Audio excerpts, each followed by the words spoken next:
Yes, very soon. Yeah. Okay. It's 8 o'clock. Okay. We are live now. So the Gambia has shown resilience in the face of adversity and qualified under difficult circumstances. When we look at the qualification, obviously it started in Morocco, where the earthquake happens the night before this thing, and they continued play that game, and then they end up obviously scoring in the last minutes of the game and then qualified. But then, you know, we cannot just ignore the fact that they've gone through obviously a lot of adversity, like I said. But before going further, welcome to the Citizens Network Gambia. This is a football podcast. We are here to sort of share our opinions and contribute towards football development in the Gambia. It's not a witch hunt. It's just about giving our opinions, and that's what we want. And today, obviously, we're surprised you've seen a different panelist. But then before going further, I will let everyone introduce themselves. I'll just start with Vibeke. If you can just sort of introduce yourself to our followers. Yes, thank you very much. And thank you very much for inviting me. I'm pleased to be here. I'm a Danish. And actually, right now, I am in Denmark because I became a grandmother 4 weeks ago. But otherwise, I used to live in Gambia. I am living in Gambia. I'm just here for family visit now.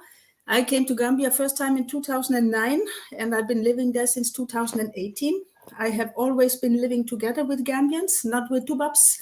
And actually, the Gambians down there, they say now, hey, you are not a Tubab, you are a Gambian in a Tubab body. So this is how it is. Gambia is in my heart, and in my mind, I might be a little more a Tubab. But it's a good combination. I tell all this because that tells that I know the Gambian culture. I know the Gambian system because I'm used to live in a compound. I'm used to live with Gambians. So I know everything that the other Tubabs do not know when they just come visit. I know everything, what is going on, and I know what is good, and I know what could be better for, I used to say us Gambians, and I'm sorry, but I feel like so much at home there. So I have always been involved in football since I came. My own sons, who are now adults, they are 25 and 29.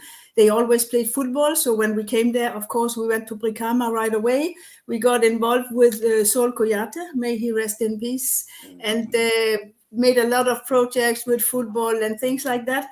And Saul became also a very close friend to our family, and he was a very good coach, as you know, and he also had this thought about bringing some mental coaching into the Gambian football. And I am a mental coach. So that is what I'm doing now in Gambia. I'm working with some first league teams, coaching the football players mentally. I'm making some scouting.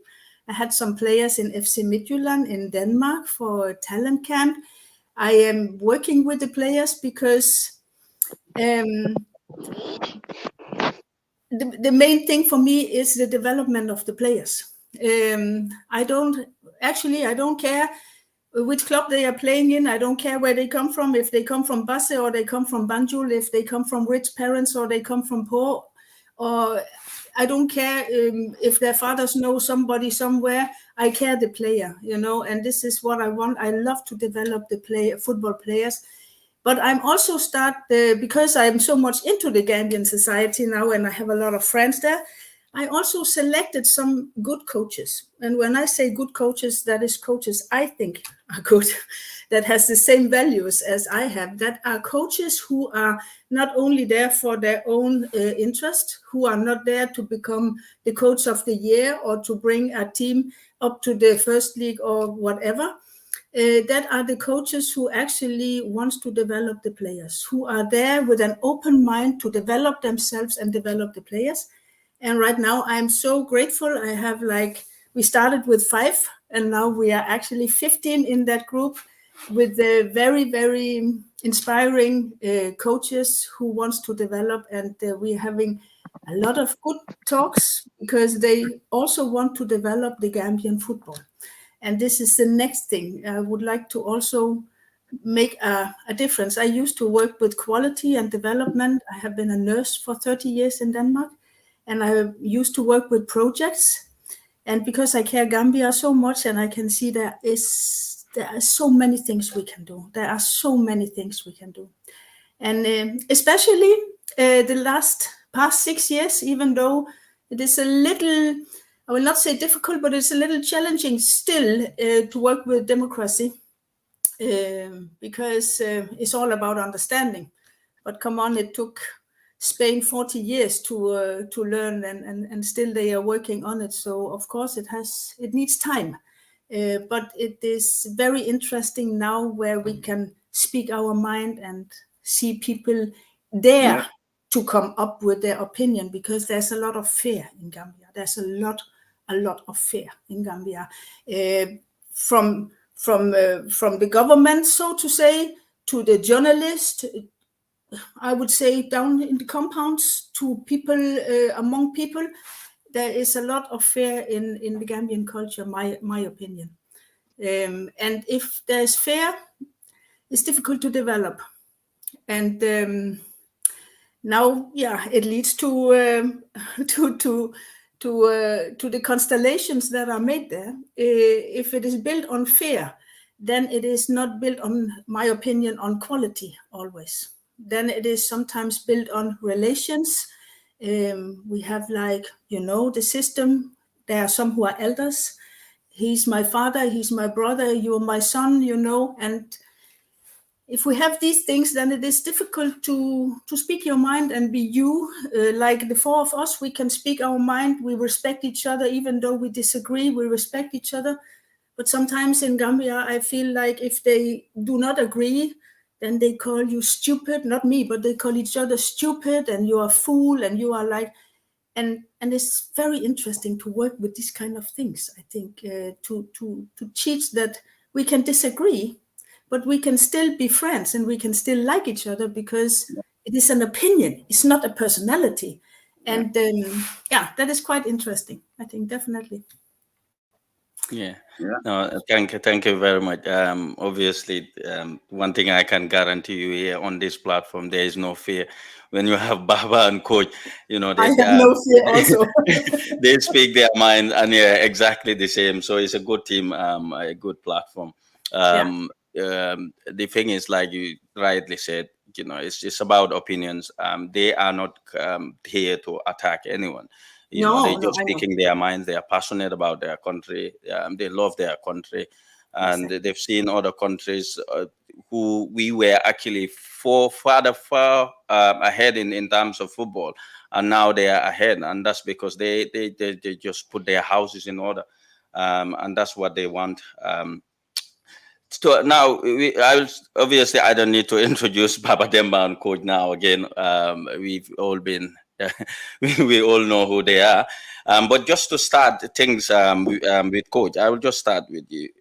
Like I said, with the preparation, from start to finish, you could argue it is one of the worst preparations. Okay, you can argue that during your time it was harder. You've gone through a lot more than what these people have gone through. Obviously, humanity itself has evolved. People back in the day can resist a lot more things than people are now. But in your opinion, the Gambia going into this major tournament without a test game, do you think that was good enough for them to go into a major tournament without a test game, technically, on the technical side of it, and in terms of their psychology? Thank you for having me again, Mo. Um, I think, in my opinion, it was the worst preparation one could imagine or think of going to a major tournament like the AFCON. Comparing it with my days during my time over there and during when Baba was playing, the difference I would say with today is then we don't have much professional football players. Now the entire national team are all playing professional football. So back then, the local players we used to use in the national teams categories from 17s to 20, 23 to the senior national team, they don't tend to mind much because don't forget the upbringing in the Gambia, the culture, sometimes can be very helpful, sometimes can be very, very, very, very, very negative. Okay, these difficulties that we are complaining today, players of yesterday, they never complain about it because they have seen worst, they have lived worst. You know, so we used to prepare for a national team going in a competition for 2 weeks. If you're lucky, 4 weeks max. And sometimes the test games you have, they are local test games. You invite the clubs like Real de Banjul, Walidan, them days, Hawks, you know, or you invite Steve Biko. You play test games. You don't tend to have international games, you know. So the mentality is the difference. The players we are using today, most of them are born in the Western world, but with Gambian parents, one way or the other. Some of them were born in the Gambia, but spent so much time in the Western world to develop their footballing career and become professional players now. So they are used to being properly prepared going into games, let alone going into competitions. So to go into that competition and do what, over 36 hours of flights going back and forth on a training camp that doesn't have a test game to prepare, I think it was meaningless. I don't know who prepared the trip. How did they come to that agreement or conclusion, whether the coach have a say on it, whether the technical director of the GFF have a say on it, whether this was the administrative people who organize this rather than the technical people, because when it comes to these things, it should be the technical people who are responsible. And then to facilitate it for them, they can dedicate the task to the administrative people to say, this is our plan, this is what we want to do, and this is how we want to do it. We now expect you, the administrators, to execute this plan for us. But I doubt whether that was the protocol they follow. So then the whole plan went horrible, and some of the players were traveling on their own journey, some were on the same flight. Nothing was organized, and from there again, they were promised of bonuses, qualification bonuses. But from my understanding, this was not related to the minister. The Minister of Youth and Sports never knew that the GFF promised the players that if they qualify, this will be given to them, these bonuses. All the minister was aware of. The football players did ask the president of the country to allocate them with diplomatic passports, which I still feel is bizarre and crazy. We've all seen national teams winning competitions worldwide, World Cups, European Championship, Africa, but I've never had anywhere where national team players are. They are ambassadors already. They are already ambassadors. During my time was the hardest time, and Baba. But ask Baba, we never been to immigration check wherever we go in the world, whether we travel to France, whether travel to Europe, or whether travel to Africa. We always have that immunity, being ambassadors. One person will collect all passports and deposit it to the foreign immigration officer at the airport, border check-in. And the rest of the squad, we just go. We don't know nothing what happens. So this one is, I'm not saying it's a bad thing. I mean, for the sake of the listeners, don't misquote me. I'm not saying it's a bad thing, but I found it very bizarre that this precedent was created. The next generation of players coming again, if they ask for it, will that precedent be carry on towards them again? Because it's just something that I found very weird. And then from there again, they said that they want 388 million for the preparation of the Scorpions for the Africa Cup of Nations. Then all of a sudden we hear that from them again, the Saudi Arabian government will, FA or whatever, will be sponsoring the camping trip. Now they don't need, yes. Yeah, just I was give me going one to second. I'll allow you to come in there. Yeah, but now they don't need that money anymore because Saudi is taking care of the training camp now. Now we all know that when they get to Ivory Coast again, CAF will be taken care of. So why do they need this 338? That's what I mean, Coach. I would get into that because that's a question that I've had, and it's something that we just need to discuss. Sorry to cut you, but Baba, looking at connecting that to the Saudi camp, we've seen that when they were coming back, they have to travel in batches. Like you've got one, and they have to travel 32 hours or so just to get back to Gambia, and that's minus 1 day or so in training. Do you think that camp was even necessary, especially knowing fully well that they were not going to play a test match? Why couldn't they just have train at the stadium or camp at the stadium and reduce the cost? Yeah. Good evening, everyone. Anyway, for me personally, I think it's a money-making scheme, because obviously, if you're traveling anywhere in the world with the national team, everyone have to get your traveling allowance. When you are there as well, you get some per diems and everything. So basically, it's not about the team itself.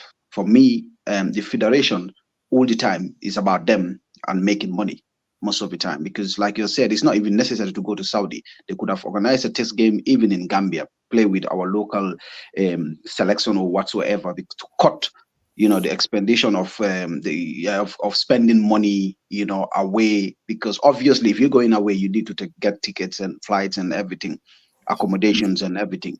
Okay, and the other hand, like you're saying, Saudi were taking care of the trip in Saudi Arabia and everything. But if Saudi is taking care of it, then why should they some of the players fly together and then left about 2-3 players behind, and they have to get into another flight and stuff? And for that side of things, I think I wouldn't blame the federation. I would blame the team captain, because I wouldn't fly and leave 1 or 2 of my players behind. I'll rather leave the coach and the assistant coach or the physio or the team doctor or whosoever behind than leaving my players behind. I would never do that. So I'll blame the captain for that, because you cannot travel and then leave your goalkeeper and one of your defender behind. So that's wrong of him. He shouldn't allow that to happen. But it all comes to the same thing, and it comes to back to the federation, the way they are organizing things. If you have people that are capable of doing stuff or know what they're doing, or the organizing committee of the federation, then everything will be smooth. But people are there just because of the money. They don't have clue of what they're doing, because if they did, obviously they wouldn't do such mess like flying 2-3 players behind, leaving 2-3 players behind, flying over 33-34 hours and all. If you know what you're doing, you wouldn't allow that, because at the end of the day, if the technical director was there and he was concerned, he wouldn't allow the players to spend almost about 32-33 hours delay, because that is fatigue for the players. As a technical director, you should know that you should communicate with the technical team, the coaches and whatsoever. Then you can know that these players, they are about to have a tournament. 32 hours delay or flight traveling thing, it's gonna affect us. It's gonna take something from the players, like fitness or mentally or whatsoever. It's deducting something from them. So if you're a TD and you know exactly what you're doing, you wouldn't allow those kind of transit, 32 hours transit and stuff, because if I'm about, you will know that it's going to affect the players mentally and physically, because they will be tired at the end of the day. So people that are there, they're just there to just make money. I think it's money-making scheme. That's all. Because if you are there to properly take our football to another level, you wouldn't allow all these things to happen. You wouldn't even choose even Saudi to go there for the trial test games and everything. And then besides, when they came back home, it was another thing again. They went to the training ground. There was no training. They were striking, and like Ibi said, you haven't gone to a tournament yet, and you're demanding diplomatic passport. You haven't won anything yet. You haven't even been to finals. So, like Ibi is saying, to have a diplomatic passport is not a problem. But the thing is, if that team is gone, another set of team is coming, because they're not going to be there forever. So imagine if those teams are already, if another set of national team are there, they would demand again diplomatic passport. And another one, so the whole Gambia is going to have diplomatic passport then. Like Ibi is saying, you don't even need a diplomatic passport, because you are already diplomats. So all this is coming.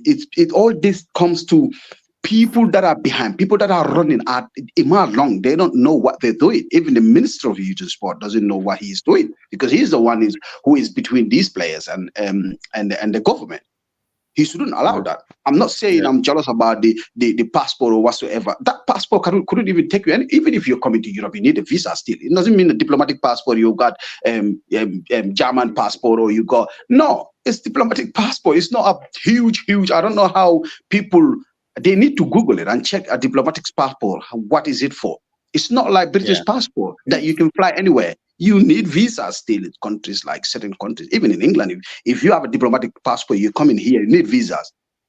So you need a whole bit understand. So, but I'll stop here and then let someone come in. Do you want to come there, Vivek? I just wanted to go into something totally different, but then if you want to come a little bit, then I can. I think I would like to comment on some of the things that you guys are saying, because we are talking about responsibility is something very, very important here, and organization. That is a lack of that. There's a lack of coordination in this.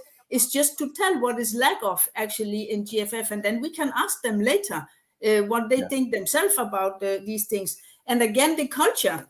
This diplomatic passport, it could have been anything. We have seen it before. We put a population to almost starve, and then we bring them rice and oil just before an election. We make people suffer in Gambia, and then we are their savior at the same time. So this is what I see in Gambia again and again. Gambian people are putting so much pressure on by some people, and then at the end of the day, the same people are the ones coming as their savior. And they are impressed about it, because all of them do not see what is actually going on. So these diplomatic passports, come on, now the president is kind of the savior in all this, and he comes with a big gift, and people are impressed and they say, wow, diplomatic, we will vote for him next time. I said, oh, but do you remember who was actually responsible for all this from the beginning? Why did they not why did he not call this guy and say, we want allowance to land with our big flight in the airport? Why did it take so long time before he did it? Why do they not do it just? No. First, we wanted to be very, very bad so that we can be the one come and rescue the people and be the good guys. And then everything, look what we have been doing. And it is the culture also. When we talk about Baba, how come that you say also, Coach, the captain, how come that he allows these things? How come the technical director allows these things? I think it is again because of the culture and I don't know what it's called in English, but it's called hierarchy.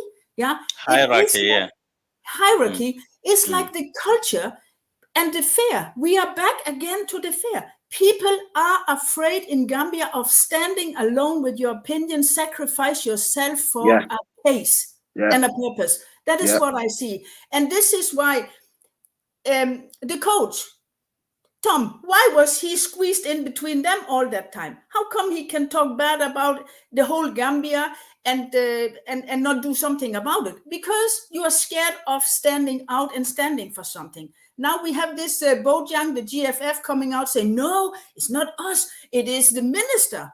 They put all the money in the pocket. Why didn't he tell us? If he knew that for a long time, why didn't he tell us?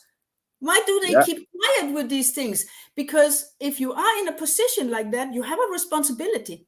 There is a big, big responsibility in acting in a professional way. Especially, we know it when we do that in a European country. This is a crime. This is criminal. If you're not doing these things, you can actually go to court for these kind of things. So there is a responsibility in every position you have. And I think that is very important. And another thing I see is who is actually the mindset of the people there, who is actually important. Look at the picture taken in front of the plane. All the staff on the first row, and then all up in the back, you could see some faces that were the players. I was like, okay, who is actually going to play there? The staff or the players? Where are the main characters in this? You see the Senegalese, I put them next to on my Instagram. You see the Senegalese, all the players in front and the staff is in the back. that shows me something about the mindset of the people who are worth most in this. And that is very interesting for us to try to see if we can maybe twist it around, because this staff is nothing without the players. The Gambian national team is nothing without the players, because it's not even there. So it's very it's very important. And another thing, but maybe that comes later, is how were they elected back? Yeah, there were totally different conditions in Gambia when GFF was elected, wasn't it? Was made when they were elected. It was like, who knows who's in good terms with who owes who a favor, who is in family, blah blah blah blah, all these kind of things. And time has changed.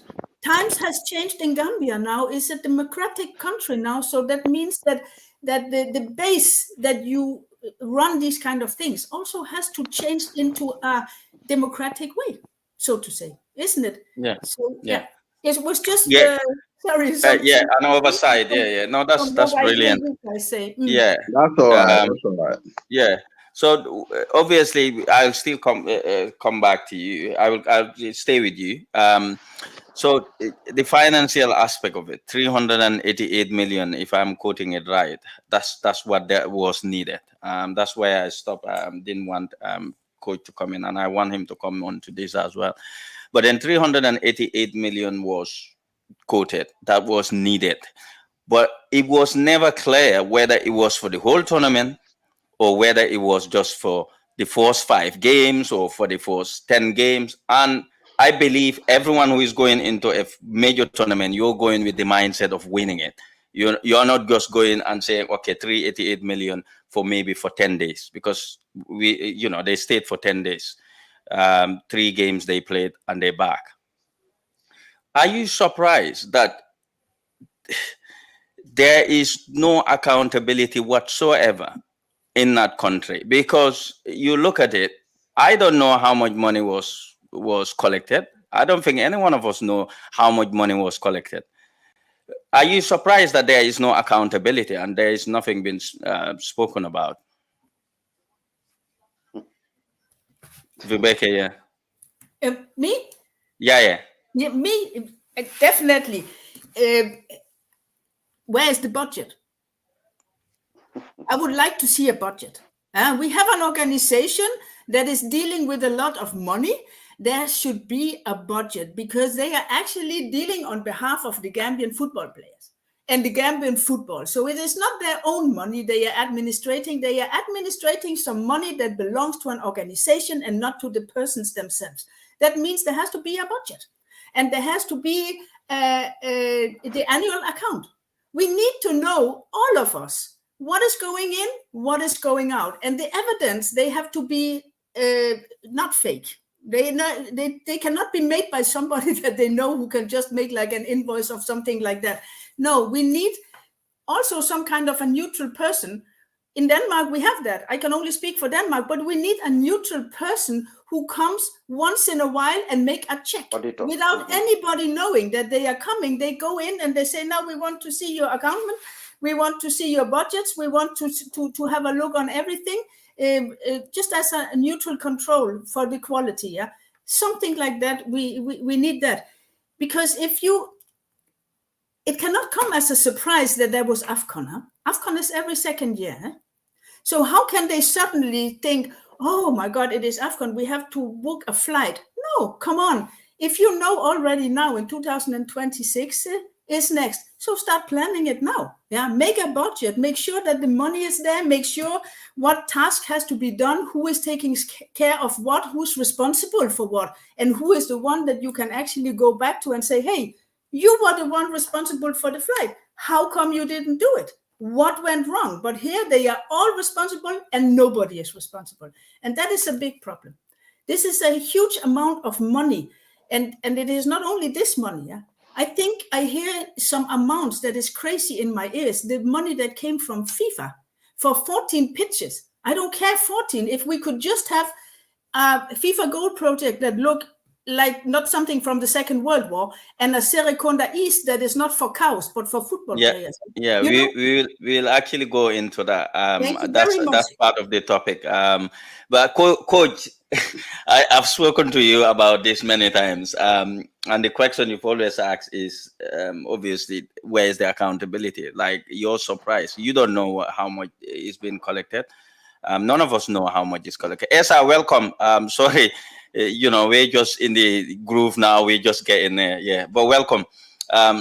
Coach, are you surprised that nothing's been said about these things up to now? Now that the tournament is finished, obviously, we were not told anything prior to the beginning of the tournament, or when the collection, so-called collection, was finished. Now that the tournament is finished, there is nothing been said. And this happened. Remember, this happened last campaign as well, when they demanded 120 million, and within 2 years they needed nearly triple that price. Are you surprised that nothing's been said? No, I am not. Nothing ever surprised me when it comes to the Gambia. Nothing. Nothing ever surprised me, because Bebeke make it clear here. We Gambians, we have this culture of, he is the elderly person. Whatever he says, we have to agree. I mean, I'm not saying we disrespect our elders. It's not our nature. It's not part of our culture. But when things are not going right, we should be able to speak our minds, our opinion. That is different from disrespecting someone. As Gambians, we don't do that. We don't do that. But this is not something new. This is a trend that has been going on. You know, if I want to blame this FA alone, I would be wrong. These have been a generational of FAs, football federations, football associations, keep doing the same. Like I said, when we won the trophy in Abidjan, that under 17, came back home, that prize money up till today, nobody can tell you. And this was in 2007. No one can tell you where that prize money went up till today. So, to cut it short, without going long back to the future, this 388, I did say this, but some of these sports journalists who are, some of them are my friends, text me and said, oh, you keep attacking us. I said, no, I'm not attacking you people. I'm telling you the facts. You people said you are trained journalists. How come none of you ask on that press conference a breakdown of budget? If somebody says that they need $388 million for a whole tournament, you need a breakdown of the first round of games. You need a breakdown of the quarterfinals. You need a breakdown of the semifinals. You need a breakdown of the finals. Then, wherever Gambia end up stopping, you will know how much money was spent. But now there was no breakdown of budget. All you were given was an overall budget for the whole competition. How much would you know now they have spent? They will come up with any figure, and they will manipulate the accounts books. You can't do nothing, because there is no independent auditor who will just walk in there and ask for the books and see whether the books are balanced. There is nothing like that. So I'm not surprised, because it's not something new, because it's the same people that have been there when I was working there 20 years ago. It's the same people. It's only couple of people who are new in that place. Only few. So it's the same kind of a trend that has been going on. And they get away with it because it's Gambia. Like Vibeke said here, we had this conversation. If they knew they needed a chartered flight, why didn't they get it? Why did they have to make the people suffer and then the president come and become the savior? What kind of politics is coming on into this situation? We had this conversation behind the scene, and I was furious about this whole situation. And all of a sudden, the president of the country is super rich that he can take out $171 million from his pocket to pay these bonuses, to charter a flight, and no one is asking, hey, hold on here. Few years ago, this man was in our level. We was even living a better life. I don't mean to be disrespectful towards the president, but I'm speaking the fact. We was living in the UK here together. We know each other. I don't have a special relationship with him, but we know each other. Hold on here. How come this man, all of a sudden, being a president within 7 years, can fork out from his own pocket $171 million? and said, oh, I solved the problem. And when the minister was asked, oh, it's not my problem, it's the president who decided to sort it out, the president sort it out. If you have any question, ask the president. What is going on in the Gambia? I don't know, man.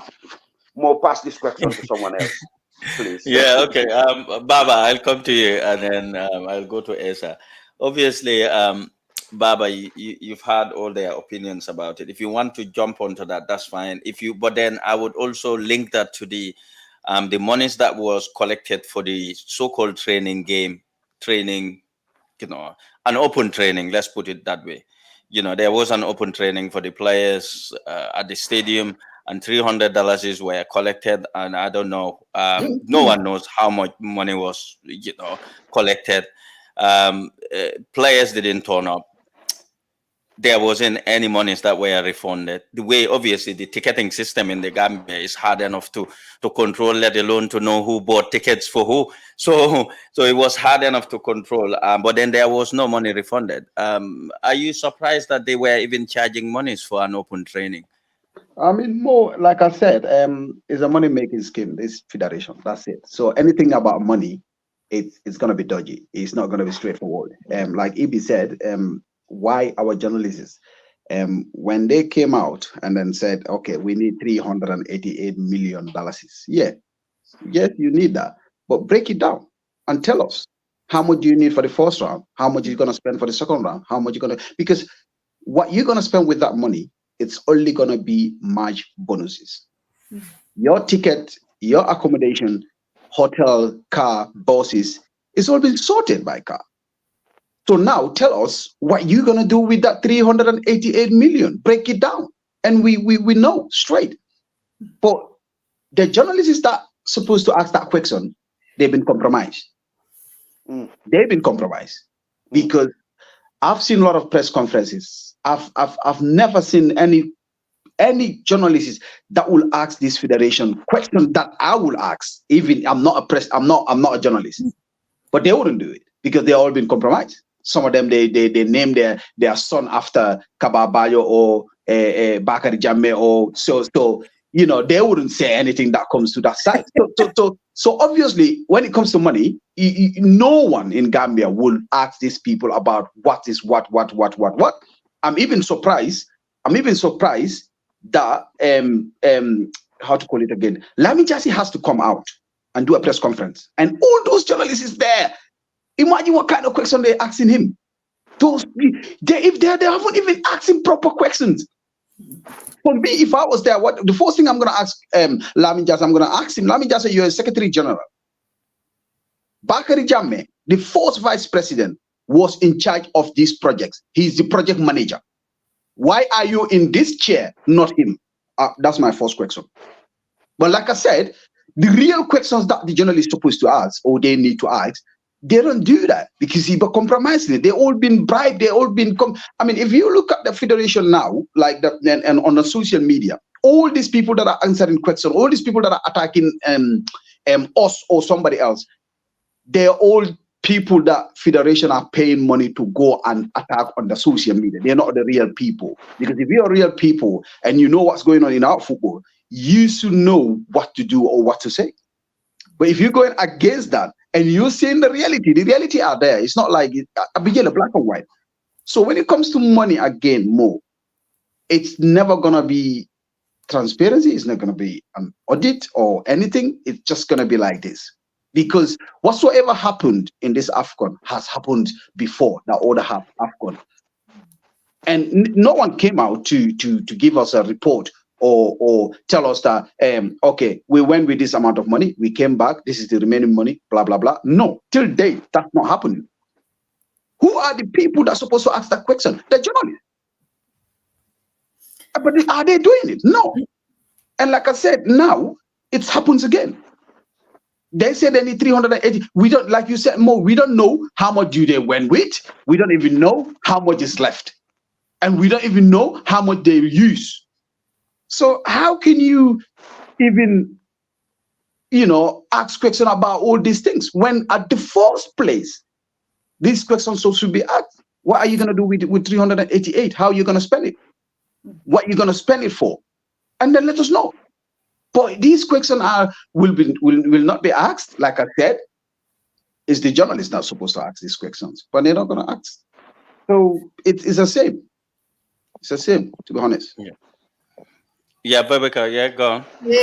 According to this with the journalist, I know quite some journalists in Gambia, and I ask them sometimes because I have my opinion and I speak my mind when I'm there. I say the things to everybody I meet because this is how it is. The truth can be spoken if you do it respectful and polite. Yeah.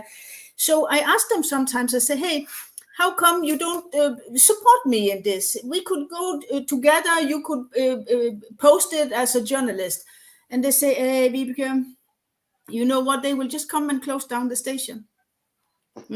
So it could be, I don't know, Baba, it could be true that maybe they are paying them, but some of them, there is still a lot of fear in Gambia. People are scared also of opening their mouth. And this guys I'm talking to that are small stations, not the big ones that we are, but they are scared. They are scared of writing because many people in Gambia are still afraid of that there will be a consequence of speaking their mind, of asking questions.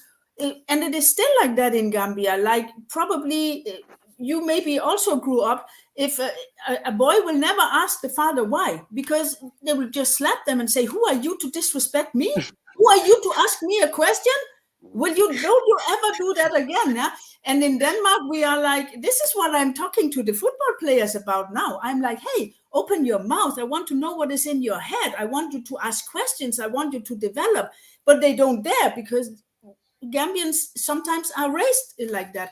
And that means that you are scared of the consequence of opening your mouth. And you don't want, if you open your mouth, then they will start talking, hey, your son did this, and then your mother will be disrespected in the society. The whole family will be disrespected. They will put marabu on somebody. They will do all these crazy, crazy things. It's just like a big lawine of snow just rolling over. And I understand. Then they are thinking, no, I better leave that because, this is huge. Yes, of course, it's huge. And this is this threat I see that is always hanging there. And if there's a threat, that gives space to some people to just do something without taking responsibility, without having any obligations of explanation or anything. Everybody knows what is going on. Everybody keeps quiet because we do not want to take the big crack of it. We do not want it because we will be the only ones and everybody will just do like if, no, we don't know anything. I see it every day down there. I see it every day. And I do not blame because it is fair. They are scared. You see, I have some, I talk a lot with young people down there. Everybody I meet on the street, I like to discuss with them. They say, Vibeke, it's not easy in Gambia, it's the government. I say, no, go out and speak your mind. Make a demonstration, show what your opinion. Yeah, but then they will come with tear gas or they will not even allow us to make the demonstration. You see, they are like scared somehow also. That is also a big issue. Definitely. Yeah, thank you. So going back to the same training, Esa, obviously what we also, it was covered live on our platform here, the training that was meant to happen on the first day, obviously happened the second day. And then what we saw was a coach and a technical team traveling alone and coming to the stadium. And, we've all seen what happened after that. The players didn't turn up. Where would you look at it as a ploy? Like, was it a plan that they could just send the coach and the national, the technical team just to come in and then, just clap or just walk around and then go back so that people wouldn't have to think about the monies that they've paid because the players did not come out? Why do you think they would actually do that? Because in a normal situation, coach would let me know if I'm wrong here. Players and technical teams, obviously they travel together with the coach. I've never seen where the coach and the technical team would go first and then what's your thoughts about everything surrounding these things? Yes. Good evening to each and everyone who is watching. It's always a pleasure to be here. I greet you all. My the good analysis that has been shared here. For me, I just don't want to talk about that scenario again because it's so tiring. We keep talking about the same thing every time we come here, other platforms, our own views, but it was disrespect to the Gambian people. It was a big disrespect, especially to the taxpayers. Looking at the team, it has been 2 or 3 years the boys didn't appear in front of the citizens of the country, and I thought it was a good platform for the whole country to come out, see the boys, wish each other good luck, and that could have been a great opportunity for these boys to be cheered. Even if the boys didn't want to come to that venue, without that amount of money that was put in there, I think the boys would have showed up to come and show the support back to the people that went in there. But it is rather unfortunate it has happened that way, but it was a big disrespect, especially to the people. I had a colleague that left my workplace around. That colleague left work even it was not time to go, but he had to sacrifice to leave job to go and watch. But he has a problem at his workplace because he left before time just for the Gambian purpose, just because of Gambia. Now, double, he went in there and he was tear gas. They called me that your colleague is here in the hospital lying down. So the next day, he couldn't come to work. One, you left your workplace just for the sake of Gambia. And that's one problem. You went there and you were tear gas. You couldn't come to work the next day, all for the sake of Gambia. And you think they will achieve something out of that? You think they were going to have something success? God is not sleeping. So it is clear that if you're not doing the things, if you're not doing things in the right way and you're not doing it in the right manner, like taking responsibility to come out and say it was my fault and say things clear, there will always be a problem. For me, I was never surprised from the beginning to the end of our AFCON participation and all the things that was unfolding, because I knew that things were not put in the right place from the beginning, from onset. So it's not a surprise to me, unless the people were surprised. Well, thank you. Viveka, I'm going to come back to you, still on the same topic, surrounding the same topic. Now, from your own perspective, would you say the players did a disservice to the fans? Because there is an argument being made that the players could have actually boycotted their meeting with the vice president, and that's when they were going to receive the battle flag. Why didn't they actually boycotted that? Because some people are saying maybe it may be down to the diplomatic passport that they were expecting as well. Some people are saying, oh, they could have boycotted that one rather than actually boycotting the fans themselves, because the fans have sacrificed their time, sacrificed their money to get to where they are. Would you look at the players to be blamed on that or not? No. I work with psychology for a long time and every day. And my opinion is that there has been something going on before. This was just an occasion where they had the chance to actually show that we are not satisfied now. I also been together with some of the players that were in Gambia waiting for them to leave, and it was cancelled, and they were ready every day. They were training with the teams I'm training with. They were trying to keep themselves fit. There has been there the frustration starts already. Hey, we were supposed to leave on Wednesday, now suddenly we are not leaving, all these kind of things. I think personally that there must have been something going on, and I do not think that the players did it on purpose, knowing that this would have a consequence for the fans. I don't think that they were actually thinking that way, but I was happy to see that they show that they dare to stand up and say, no, now is enough somehow. And that also helped me to go out and do something. And I think it helped more Gambians also to say, okay, if our players can say, no, we will not do it, then it is allowed to speak your mind, so to say, when we talk about this fair. Diplomatic passports, what do they need diplomatic passports for? They have wonderful conditions in Europe in the clubs they are playing in. I think we should turn it around and then say, okay, actually, if they play in a club in Europe where everything is organized, there is somebody taking care of the food they are eating, they are being checked up and down by medics, they are everything is scheduled, everything is arranged, they are being paid a good salary. And then Gambian football wants them to come back and represent their home country. They do not give them a stadium where they can actually be playing or have a test game or invite some friends. No, they have to go outside their country. And then they are treated like this, with not being valued, being disrespected.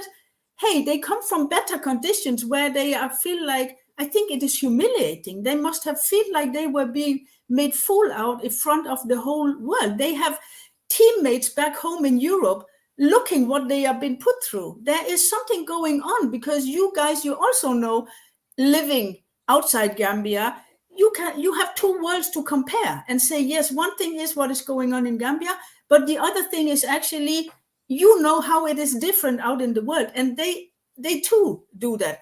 Their teammates might be calling them and say, oh, so you go back and you play for your country, and they don't have a stadium for you, and you do not even get paid anything. They are like twisted between two worlds. The world they are playing in Europe as a professional, and now going back to a country that is on a totally different level when it comes to quality and professionalism. I'm always very, very positive about people until the opposite is proven. So no, I don't think. Why should they need they have the visa, they have residence, they have everything for. I don't know. I cannot see why. I think it was like, I do not even know. Did they ask for the diplomatic passport, or was it just giving to them? Did they ask for it? Did they demand it, or was it something that was just given so that we can forget all the other things? I don't know that, actually. Yeah. So, we started from the pre-qualification, qualification, and now we're on to the preparation. So I just want us to go from there to the tournament, and then what happened after that. Just want to follow it in a thematic point of view. Coach, after all these things that happen, from Saudi to wherever, and then back home, and now is the time to go. And then the issue of the flight came. Lives were at risk. This could have been, I think people are underestimating this, but this could have been one of the most catastrophic things that could have happened to that little small country. But then it seems like no one, it's just been brushed under the carpet. And whether that is ignorance, I don't know. Whether that is just that people might think, oh, they escape, lucky escape, we move on. I don't think this is something that we should move on from. I think there should be an inquiry into this, because it's a matter of serious consequence. But what surprises me, Coach, was, are you not surprised that the same flight that has that issue was the same flight that was presented for them again to try for the second time? Like, who are you blaming into this? Like, who does this thing? Do they actually value lives? Listen, I am laughing or smiling, but I don't mean to laugh. I don't mean it, because these are things that, believe in me, is history repeating itself. If I'm telling you now what I'm saying, God is my witness, and there are still players that I have coached in the under 20 and under 17 who are still around, and some of them might be listening to this program. They have put us in a flight that was overcrowded. Some of the passengers on the flight were sitting on the floor of the flight, and we flew from Mali, Bamako, all the way to Gambia on that overcrowded flight. What do you think could have happened on that flight? This is history repeating itself more. Maybe for this younger generation, some of them, unfortunately, haven't lived to witness some of these dramas that were happening. This strike that these players did, I led a strike when I was first tasked to head the under 20 back in the day to go to Mali and play. They put us on a bus from Gambia, on a bus, cross through the ferry. It took us 48 hours plus to get to Bamako, and they put us on a stadium for I and the players, with my technical assistant Tariq, to sleep with the team manager at the time, Hada Bangura, in the stadium. mattresses put on the floor. And all these GFA officials at the time, plus these GNOC officials, went on a flight. And we get there, everyone's feet were swollen. We were sitting. You see these European, the buses, the school buses you see in Europe or America, yellow colored school buses. These were the buses that was given, one of them. And we was fed with half bread, French stick, half of it, with a sardine and a bottle of Coca-Cola or Vinto or Fanta each. That's what you have for food. All the way to Bamako. So this is history, carry on repeating. I said we are not playing. I went together with my players, had a meeting with them because everyone's feet were swallowed, and Mali chose us to play the opening game. It was West Africa Under-20 championship. I said we are not playing. And they said when you come back, Yaya Jammeh is going to lock you. I said so be it, but we are not going to play. And the players stood and supported me. And thank God Yaya Jammeh supported me as well. And some of these officers have to run and leave the Gambia and go on exile when we came back to the Gambia. And these players are alive. They're around. Some of them are living in Europe. Some of them are coaches now in the Gambia. So what happened the other day, from that strike all the way to the flight, it is something that, like I was saying earlier, some of these officials working there have been there when I was there. So do you expect changes to happen? It's going to be the repeat of the same problem. It's going to carry on. But when you want to tell them the truth, they think you are attacking them. You have something against them. We have nothing against them. We all concerned Gambians. We all citizens of Gambia. Even the people who were not born in the Gambia love the Gambia. There's a reason why it is called the smiling coast of Africa. The Gambia, no problem. Anybody you see is smiling. There's a reason for that. But they're taking away our happiness away from us now. They're making every Gambian to become sad. Even the tourists who are coming to Gambia now are sad. Because they're seeing it, the Gambians are not happy. Gambians used to have 3 meals a day, roof over their head, everyone is happy. Now the Gambians are even having 3 meals, roof over their head, they are not happy anymore. And we are not looking what is the cause of this issue. All these things that happens play out. Believe me, there are people who have played in the national team who have seen worse than that. That doesn't mean that what happened recently with the national team is okay. It's not okay. I will not blame the players at all. I will not blame the government on that side. I'm going to blame the federation. The government have a deal with the players. That is the diplomatic passport. And the government kept that deal, bargain of that deal. The president promised them a diplomatic passport. He gave it to them. The federation promised them a qualification bonus. He didn't give it to them. You think they don't know that these players were not turning up? They think they were bluffing. They knew these players would not turn up for training. Every coach wants his players to be happy. Then you have results. If your players are not happy, they won't play for you. So the coach was fully aware that the players will not turn up at the training ground. But he told them he is not going to be part of it just to save his skin because he is there to do a job as a professional. He is not a Gambian. And fair play to him. I respect him on that. So now it was the job of the team manager now because that's his job. He is the liaison officer between the national team and the federation. Did he do that job properly? No, he did not. Now the blame, because the team have lost, everybody's trying to blame the players. The players are not there to be blamed. If the environment, they have to strive and achieve the results that everyone wants, is not good, how do you expect them to bring results for you? The players have did what they could do. They have done all that they could do. Some of them are going to come back to their clubs and they will be losing their positions in their club. We know that it's going to happen for a fact. It happened last AFCON. It's not the first thing. They are not the first people for these things to happen to. Every time African players go and play in the AFCON, they come back. Most of them will end up losing their places. Can you fault them for telling the people that they want their money? They want their money because some of them look how many players missing from the previous AFCON. How many players missing from this one? And where are those players playing now? Some of them don't even have clubs anymore. The sacrifice these players take is unbelievable. I'm telling you, all we should be doing is to thank them and be very, very, very thankful for the sacrifices they take. The people who have failed us, it is the federation. Because if they were properly organized, the government will follow suit. I am not here a cheerleader of Barrow. I am not even supporting the minister for one bit. But the issue is they are not there only to manage Gambian football. They are there to manage the entire Gambia. So GFF is there particularly, and their main task is to manage Gambian football. If they were properly organized, the government will follow suit. But that never happened. That never happened. So they have to take responsibility. And this is why I said the professional will notice. Tom, you could hate him or like him. When he realized that he have took Gambia as far as he could, he decided to step down. So we have to clap for him for that and give him credit for that.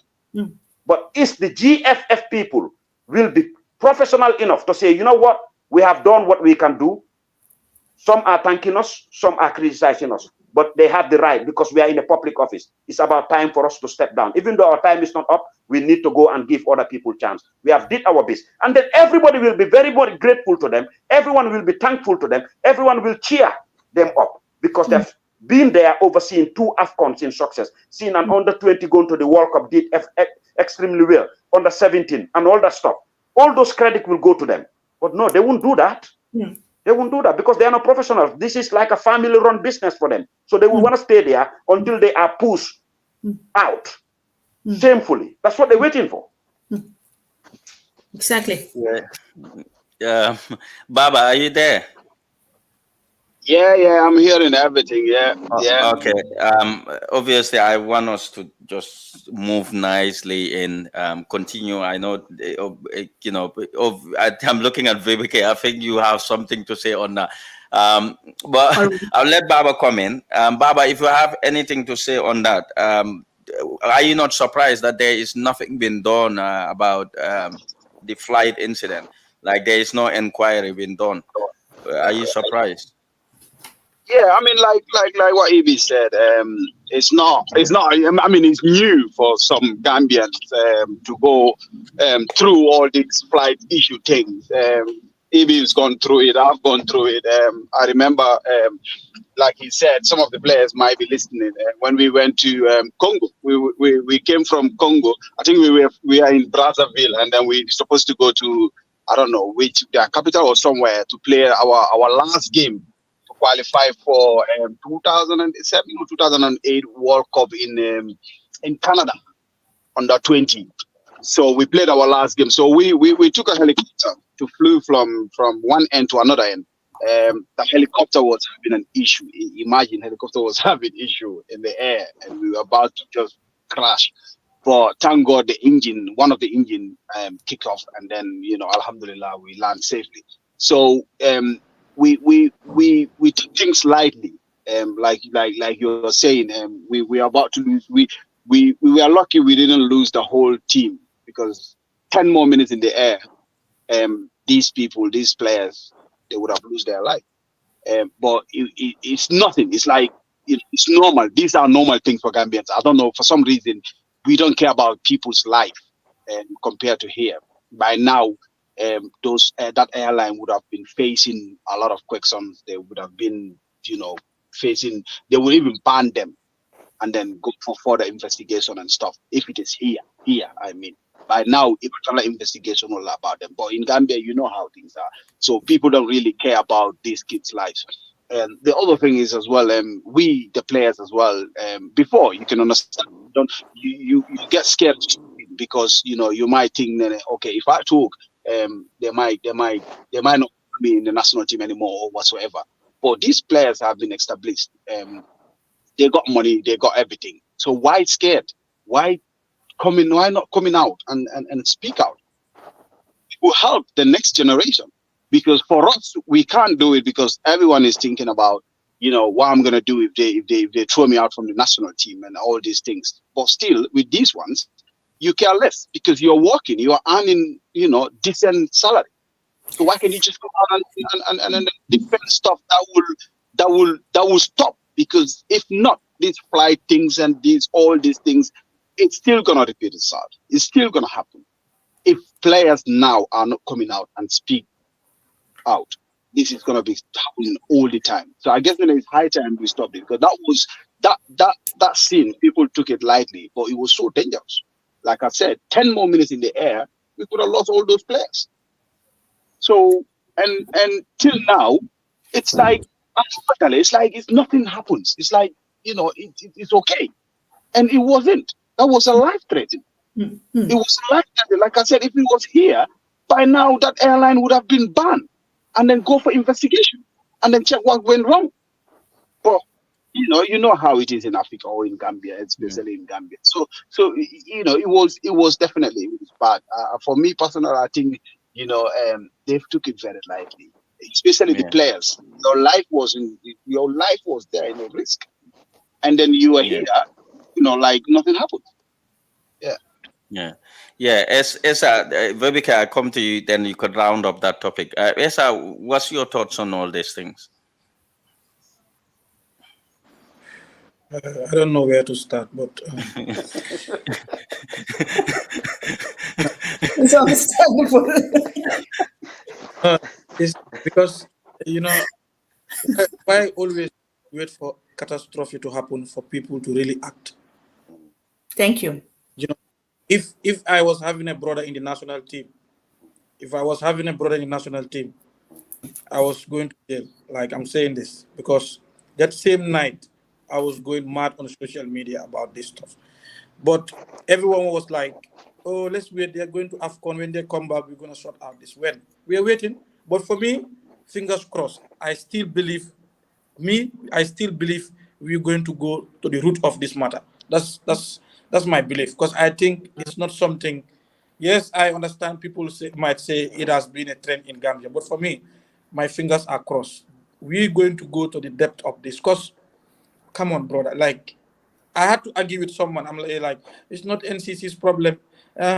This is the flight's problem. But when you were going for this flight, I think you should be given the flight structure and everything that is involved for you to look at it before. So you just paid your money without even knowing what you were given. Like, how come the first time I saw the flight, players were bending to go inside the flight, like that private jet, they were bending to go inside.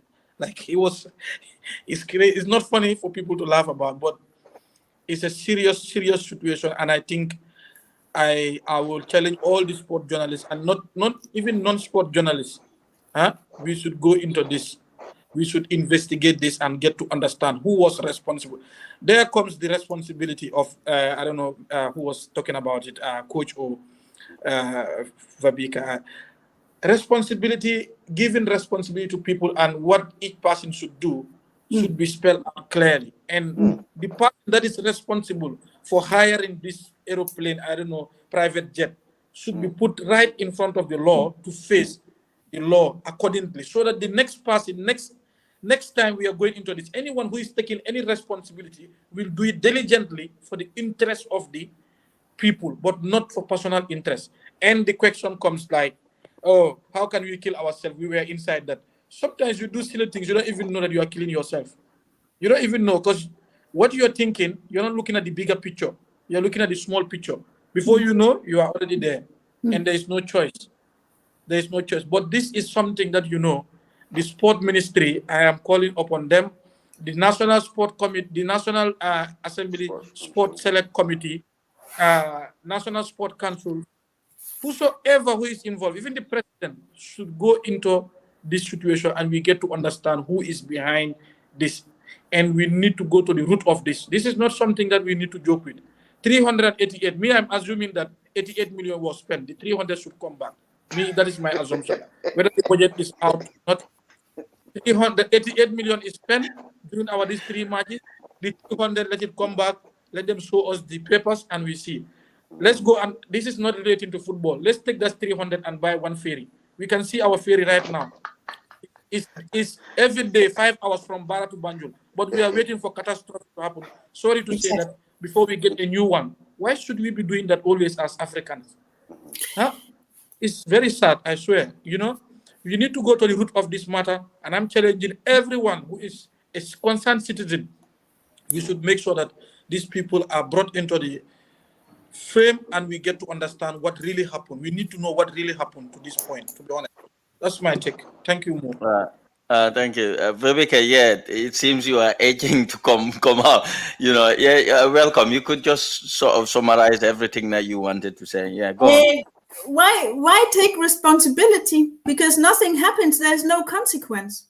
Yeah? There's no consequence. Now I'm just provoking a little, yeah? Because you say, why wait until there's a catastrophe? because there is no consequence until there is a catastrophe. And this is something I see in Gambia again and again. I used to say I love Gambia, and I feel like a Gambian also, but there's lack of responsibility and there's lack of consequence in that country. And that means that you can actually do whatever you feel like as long as you want to do it until there's a catastrophe. And then sometimes you can even get out of that without no consequence again, because now then we just put focus on something else. We give you something, or we start thinking about, now we go to the AFCON, let's forget about what we have been through. And then we are all happy.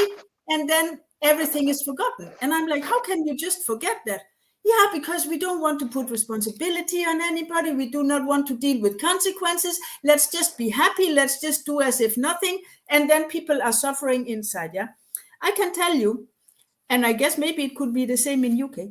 If this had happened to the national team of Denmark, there would have been a whole team of psychologists receiving them within minutes, having talked with them, finding out how did that influence on you, how is your mental status, because we are talking about, of course, there is a consequence for the flight. There is something physically with somebody has to be responsible. But can you imagine what it can mobilize inside a human being if you are threatened on your life? This can be like something that can be very big inside you, because you never know. It can be traumas from your childhood. It can be things inside. You never know how you react when you are actually threatened on your life. And at the same time, we expect them to go and be in harmony and play and perform. As coach said, no, a player cannot. If you are not mental, or was it Bob? I don't know. If you are mentally not there, you cannot perform. Mm-hmm. They were like mixed upside down. I could see it in some of the players I know. I could see it in their eyes every time I saw a picture on the social media. I was like, oh my God, he's not feeling good. I can see it the way they were looking, like they were like frustrated. But as you said, they are in the middle. Esa, you say they are in it and we cannot see we are in it until we are out of it somehow. And then we look from outside and in, yeah. And this is the thing that is going on. Why do the players not say anything? No, they don't say anything. Yeah, but they can say something because they still have their salary and things like that. This is part of this Gambian culture still, that is solidarity. I see it again and again and again. The players, they accept doing things because the group wants it. There's this group pressure. Gambians, I cannot generalize, but it's easier to do that. So I do it now. Gambians are afraid to stand alone. The individual Gambian is afraid to stand alone. They are afraid to sacrifice for a case and a matter. As simple as that. And this is the reason, because we all have to be, and we also now we don't have to discuss that now, but there is actually also leading to talking religion and culture. Because as a Muslim, you have to be kind to everybody. You have to get along with everybody. Yes, I'm a Christian. I also get along with everybody, but that does not mean that I cannot speak my mind. And this is kind of a misunderstanding with the culture and religion in Gambia, that they mix it up and actually, my opinion, misunderstand what it means to consider other people and to be kind and respectful. That does not mean that you allow everybody to do with your life what they feel like, and then you just hide it inside yourself. There are some, and it will take generations before we can change it, of course. But it starts bit by bit now with the new generation, that they start dare to speak their mind. But there are many things. There are many things in it. Definitely, there are many things, and I can see that it is like copied from the compound to the federation to the government to it is everywhere. The same pattern is everywhere in all constellations I see in Gambia. People are afraid of confronting. I can see that they are. It's just a small example, but in Gambia they interfere. I can sit talking to somebody, and then all of a sudden somebody just enters and say, Maybe you do that also. I'm sorry if you are that much Gambian No. still, but you know, they come in and they are just like, blah, blah, blah, blah, blah. I say, hey, wait a minute. Yeah. But I say, hey, wait a minute, please. We are talking. Yeah, but still, I have to talk. No, you do not. You are disrespecting us. I'm talking with that person. Who are you to come and interfere? This is disrespectful where I come from. No, but you don't understand. And this other guy that I'm talking to, who is a Gambian, will say, yeah, but VBK is okay. No, it is not okay. Yeah, but it's okay. He's my brother, kind of. Come on. And if they keep on all the time like covering, I can see that this Gambian gets scared. Ooh, what is this Tupap? Now she's confronting this. What will this end with? They are so afraid that everything will explode and end up in something big. So we better keep it. And we are back again. We keep things down. Keep things down in Gambia all the time and suffer. They are suffering. They are in pain. They are in pain. They are.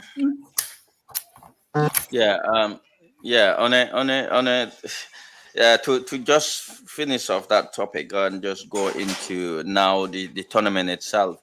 And I'm just gonna go around, start with you, Vibeke, and then go around to the other panelists.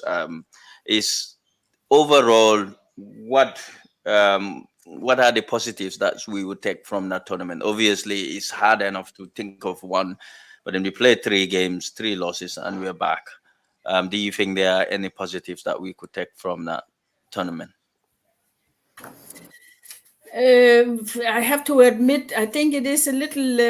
I always like to think positive, but I think it is a little. It's a little difficult to find them. Now I'm not the tactical and technical. I'm more like the mental. Actually, what I think was positive somehow is that still the players, they were capable of being professional. That is what I see. They were, despite of everything they had been through and everything, they still, the first 2 games, I think it was like they were confused. They were like, but they were also maybe not playing the kind of game that they wanted. That was more defending. The last game was more attacking.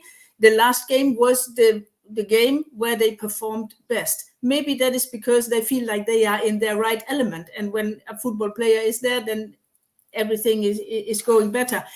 But otherwise, I can see that there have been some positive things, and that is that the coach resigns. That is positive for me. But when it comes to the games, I don't know. I think somebody else has to answer that about positive things. Coach, go on then. On the technical side, what do you think? What would you look at and say they are positives? Because we just don't want to be sort of spreading the negative energy all around. We want to come up with something positive from all these things, because there is always good somewhere. Of course. Go on then. You tell me. The good is the Gambians have a lot to look up to and look forward to. Why I said that is there are young players who are coming up who have not surprised any of us, any Gambian. Yankuba have shown us what the future holds for Gambian football. And we have other young players who have not been invited, and they're coming up. So I think we had this program before the AFCON, saying how much this crop of players have done well, and the coach and everything. But after this AFCON, some of them should consider letting it go, and so that we can start a clean preparation for 2025 or 2026 AFCON for the next generation. But it's been good, because I've seen players who have been traumatized and they still went out there and give out their best. Resilience, they've shown resilience. And I think the performance we did the last game could have been the performance of the first game. Yes.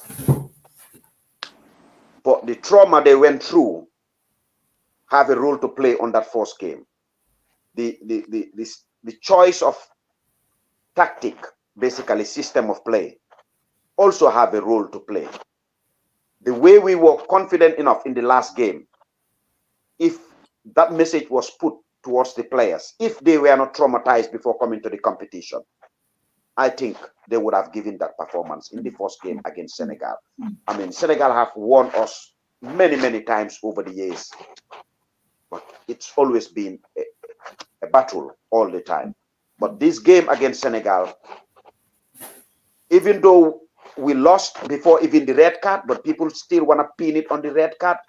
And I said, no, on a technical point of view, I'm not saying sitting back was bad, but I don't think with that first 11, it was an offensive team.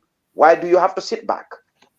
But many people were happy that we were sitting back containing Senegal in that way. But then when we let loose in the last game, everybody was saying, whoa, we should have done this. We should have done this. Yes, that's what we should have done since day one. But then they were traumatized. And then you have to understand we have how many players in them who were born in the Western Wall.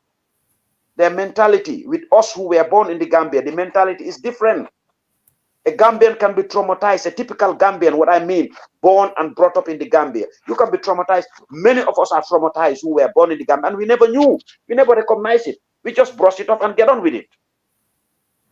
Many of us have been abused, and we never recognized, we never knew. We just brush it off and get on with it. But this younger generation who were born and brought up in the Western world, they recognize these things, and these things plays. We said this before we played against Congo, the last game of qualification in our program. The players need psychology, mentally to prepare them. We had this conversation.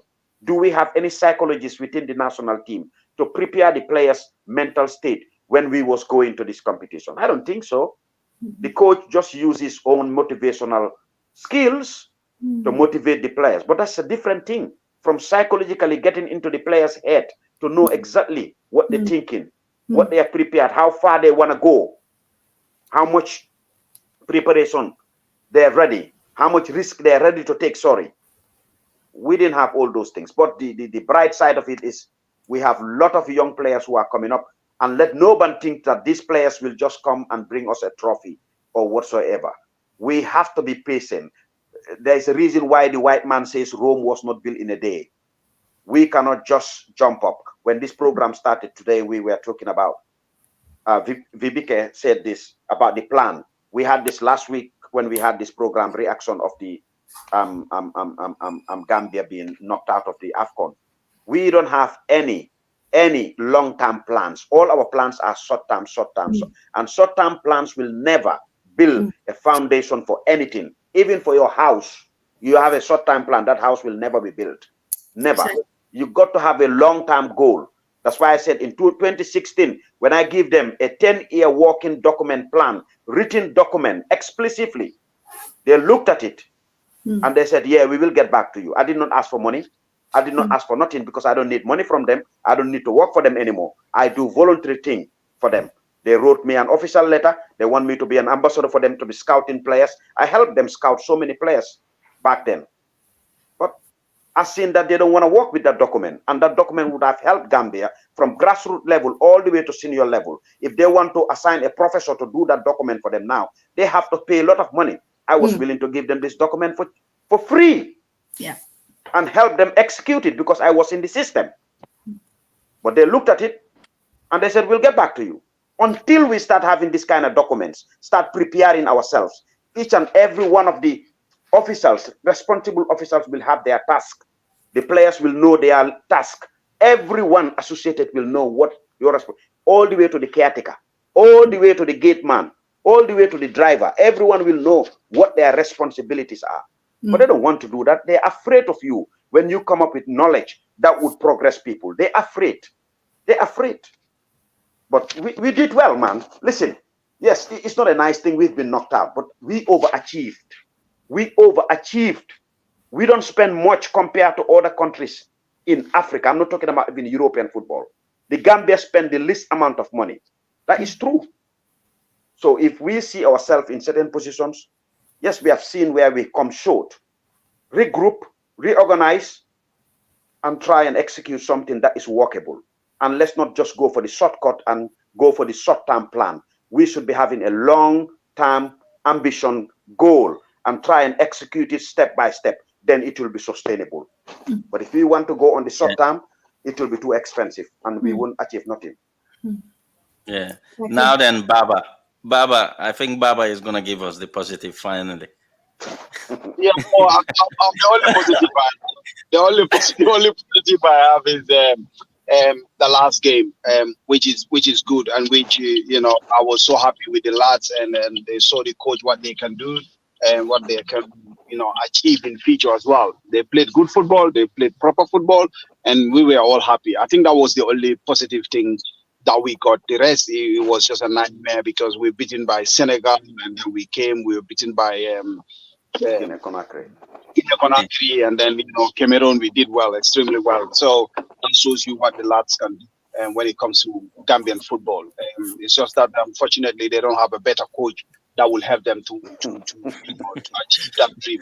So, and yeah, it's like you said, positive. The other positive for me personally, the other positive is he's gone, which is very good. He's gone. I'm so happy that he's gone finally. So that's also a positive for me anyway.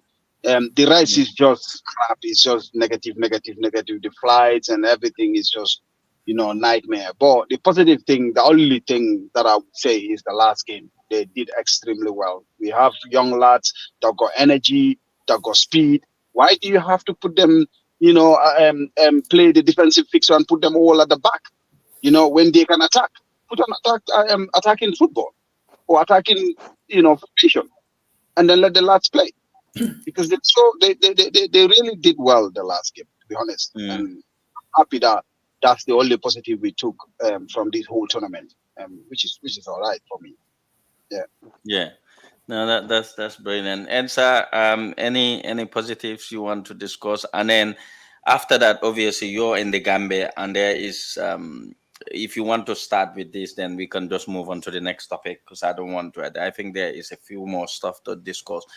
If you want to just briefly say what positives you think, and then the other topic is there is a proposed protest that is going to be happening in the Gambia against the GFF. We've seen on social media there are T-shirts, there are plans going ahead. Do you think this is a good idea, and do you think would it have any impact on? We know Gambians don't resign. It's very, we don't resign in our positions. We tend to keep on our position regardless of what happened. What do you think? Do you think it's gonna have any impact? If you want to join the two, you could. Yes. The first thing I want to talk about is the positive side, which is happy that we left the competition at the right time, and that is we left the competition because we didn't prepare so it was justified. Our leaving the competition was justified based on our lack of preparation. So that's my positive side, because if we had proceeded, there would have been a lot of talk, and that there was too much of negativity, and now you see we made it to the next round, so you guys should choose. But alhamdulillah, the lack of preparation has shown, and we have achieved what we deserve to achieve. Simple as that. That's my positive side.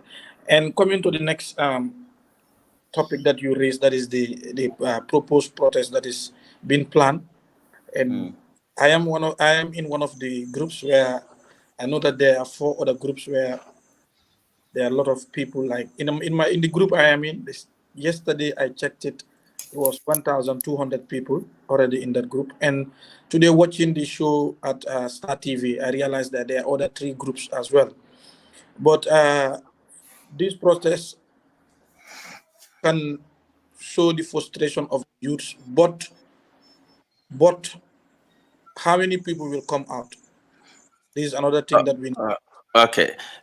Yes, I'm sorry to cut you. Because you are, I'm not saying you're part of the organizers, but because you are one of, part of these groups, what is the aim of this? What is the objective behind doing a protest? Because it's the first time if you could correct me, first time we've actually seen, the public protesting against a football federation. Yes. What is the objective? What are they trying to gain here? Basically, being in the group, I can tell, like, I have seen people there that, like, they are not into even football. But the reason why they are jumping in there is, it is clearly stated out there. People even if you are not in football, you can clearly see what is going wrong in Gambian football. So that's why Yeah. people have drive to join. So the main purpose here is to come back to the young people, the youths of this country, to show to the outside world and the relevant authorities that they are not happy actually with these people, but not football enthusiasts like people in football. Now it's going beyond people in football, not the stakeholders, not people that are fighting to go into office, but the bigger picture now. And when it comes to this, and if the people come out, and I'm always appealing whenever I go into that group, that is, let's make sure that it is guided based on the rules that we want to achieve. Peace is very important. Let it be in a peaceful way, whereby we send the message, the petition is read, and the authorities that are responsible, that is the National Sport Council, the Select Committee in the National Assembly, the President will get to hear about it, the Sport Minister. They need to understand the bigger picture, not only people in football, but people even that are not in football. Because these are the same people that are spending money in the national team. Because it's our parents' tax that is being used to spend in the national team. So everyone has a say. So here they are trying to use the bigger picture whereby they will send their message that they are not happy with the way football is run in this country. Nothing more than that, that they want people responsible in football to leave this position they are currently carrying on, because it's a voluntary position. You are not paid for it according to the terms and conditions of the job there. So if you are there voluntarily and people are not happy, the bigger picture of people are not happy, my brother and sister, resign in a peaceful way and hand over the baton to a new body that will be selected to run the football of the Gambia before we go into election. But it will be very difficult to achieve that, because one stumbling block is the permit is not given yet, and we are waiting, and we hope the number of groups that are being currently going on would appear in the day of the protest, but in a peaceful way. That's my only concern. We hope the IGP can give that permit for young people to go out and vest their anger in a peaceful way and tell the people in various authority within football to tell them that they are not happy with what is going on, but with genuine facts, nothing that is not genuine.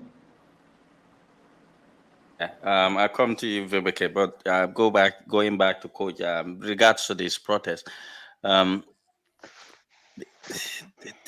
are you not worried that people are, are you worried that there might be people who might infiltrate this group? Because he's saying there might be people who are not into football getting into this, and do you genuinely think that this can make an impact, in terms of either being a resignation? Because there is a lot more to do in terms of, there should be, we discussed this, setting up an inquiry, for what has happened and all these things, and whether this is something that needs to be done, and then people can know what is happening.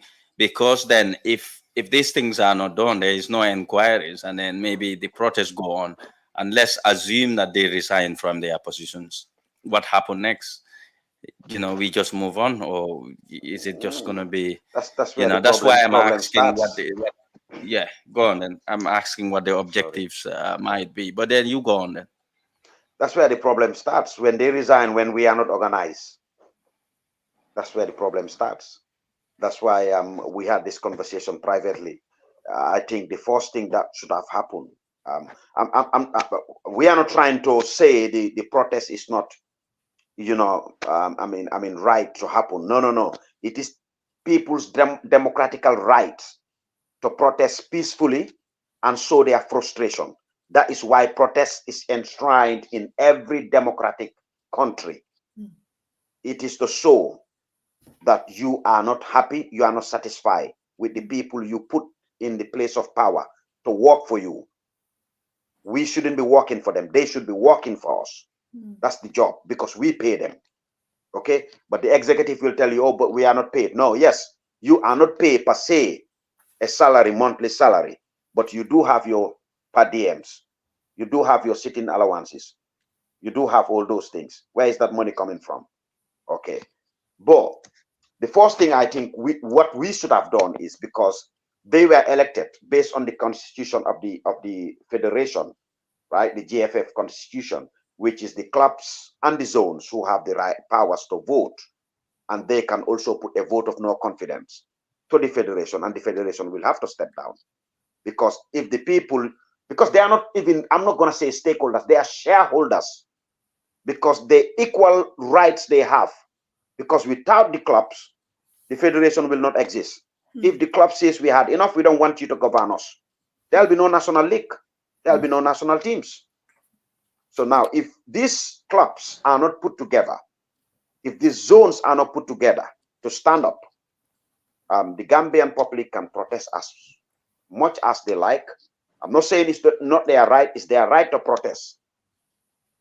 But will it make a change if these people don't want to resign? I doubt. I doubt.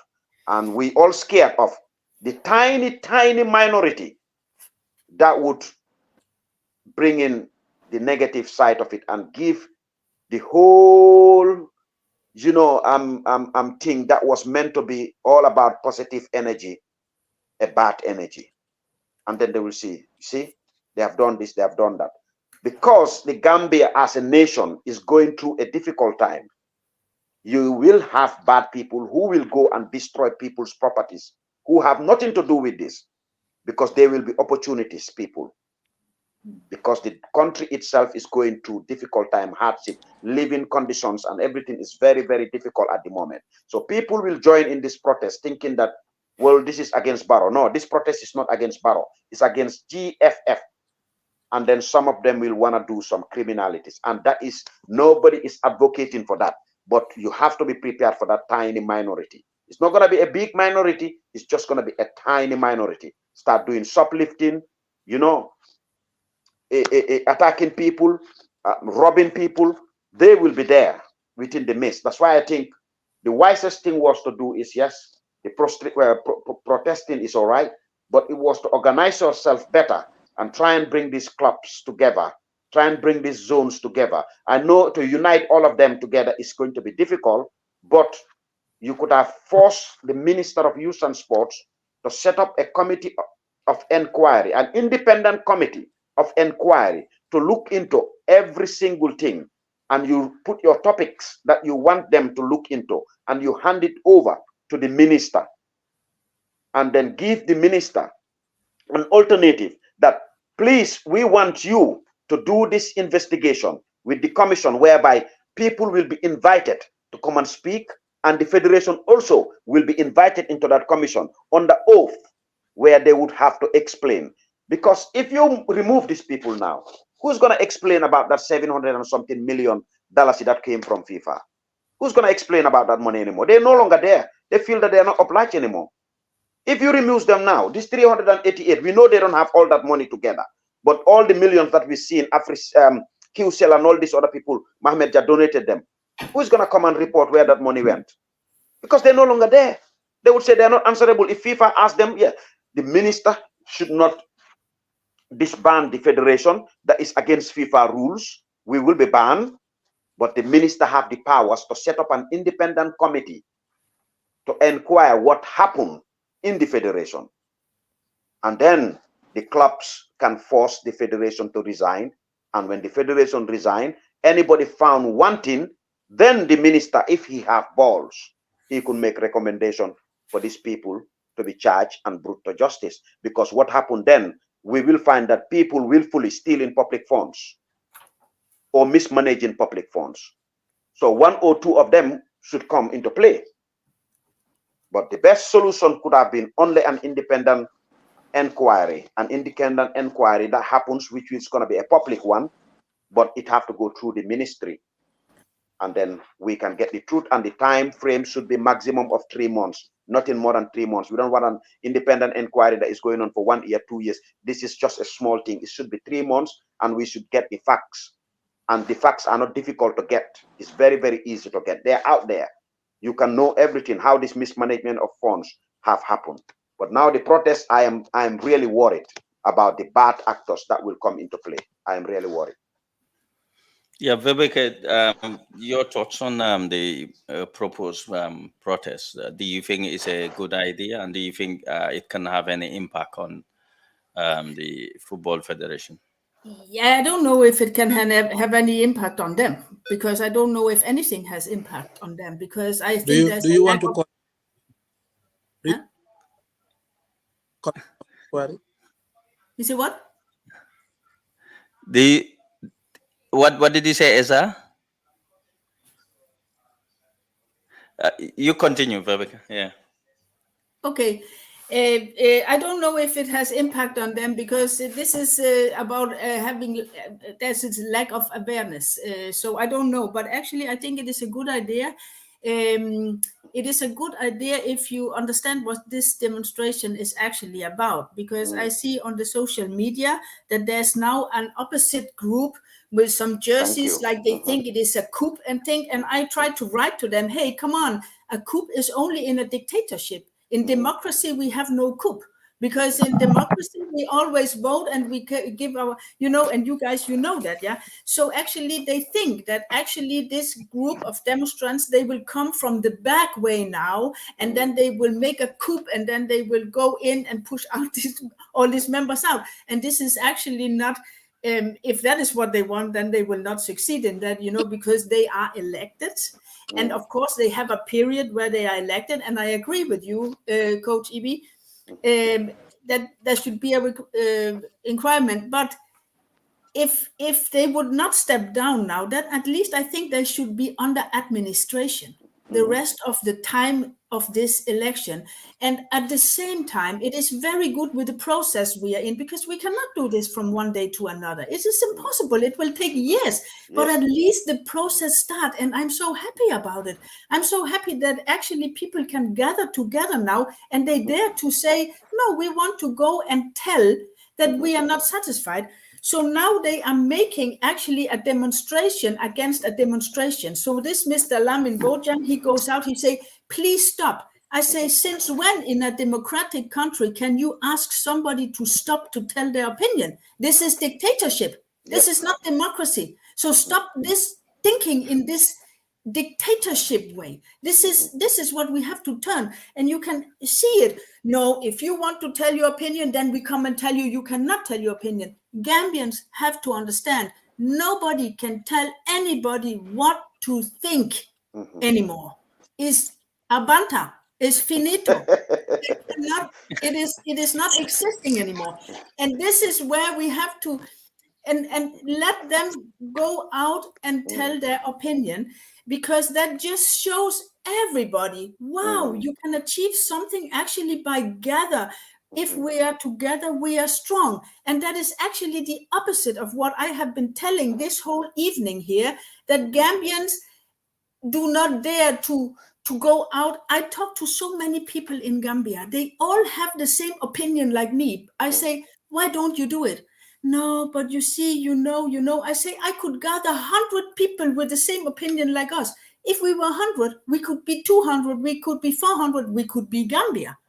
And they are starting that now. And I'm happy about that. I'm happy that they dare to go out now and start to make a majority, maybe, of how we want Gambia to be. But it is a process. At the same time, we have to put down some requirements. Actually, I posted, I don't know if you saw them. I just posted something because I've been talking to many, also Kaba Langley from Sweden and different farms from Berlin and all this, talking. So I just put down all the things we have been talking about. We need, as you say, Code, we need to find out what is actually the plan that we want to work with in future.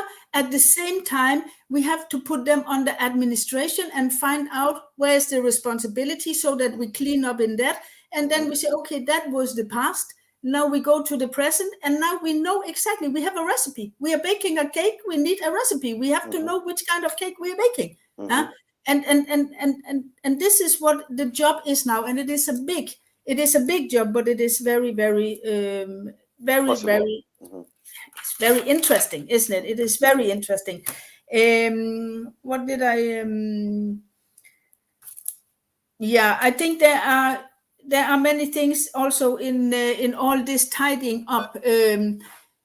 right now I see a lot that it seems like where is actually the, I don't know if it is called the same, I just directly translated the burden of evidence. That is what we call it in Denmark. The burden of evidence. For me right now, it seems like it is placed the wrong place. Yes. Because it seems like if we are the ones to prove that when it should be them. That GFF did not do good, but where we come from in democracy, actually it is GFF. This is why I ask questions again and again now to GFF. Please tell me, what did you achieve? How did you live up to the position you are in? When did you take responsibility? I want to know exactly what have you been doing. People are saying, wow, this GFF, they are good. They brought us to two AFCONs. Did they? Did they bring? How did they bring them? They carried them there? Or what did they do? I want to know from them, how did they bring?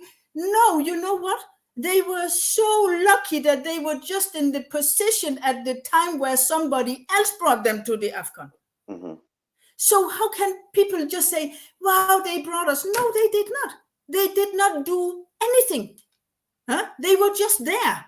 Luckily, they was just at the right time or the right place. This is what it is. So now we want to ask questions. I want to ask questions, and we need to ask more questions. What actually have you been doing? Mr. President of GFF, tell me 3 things that you can be proud of you have been doing for the GFF, for the Gambian football. I just want 3 things. 2 is also okay. Even 1. Let me just, try and convince us, GFF. Convince us, please come out and convince us that you should not step down. Convince us why we should keep you. They have to make commercial for themselves now if they want to stay there.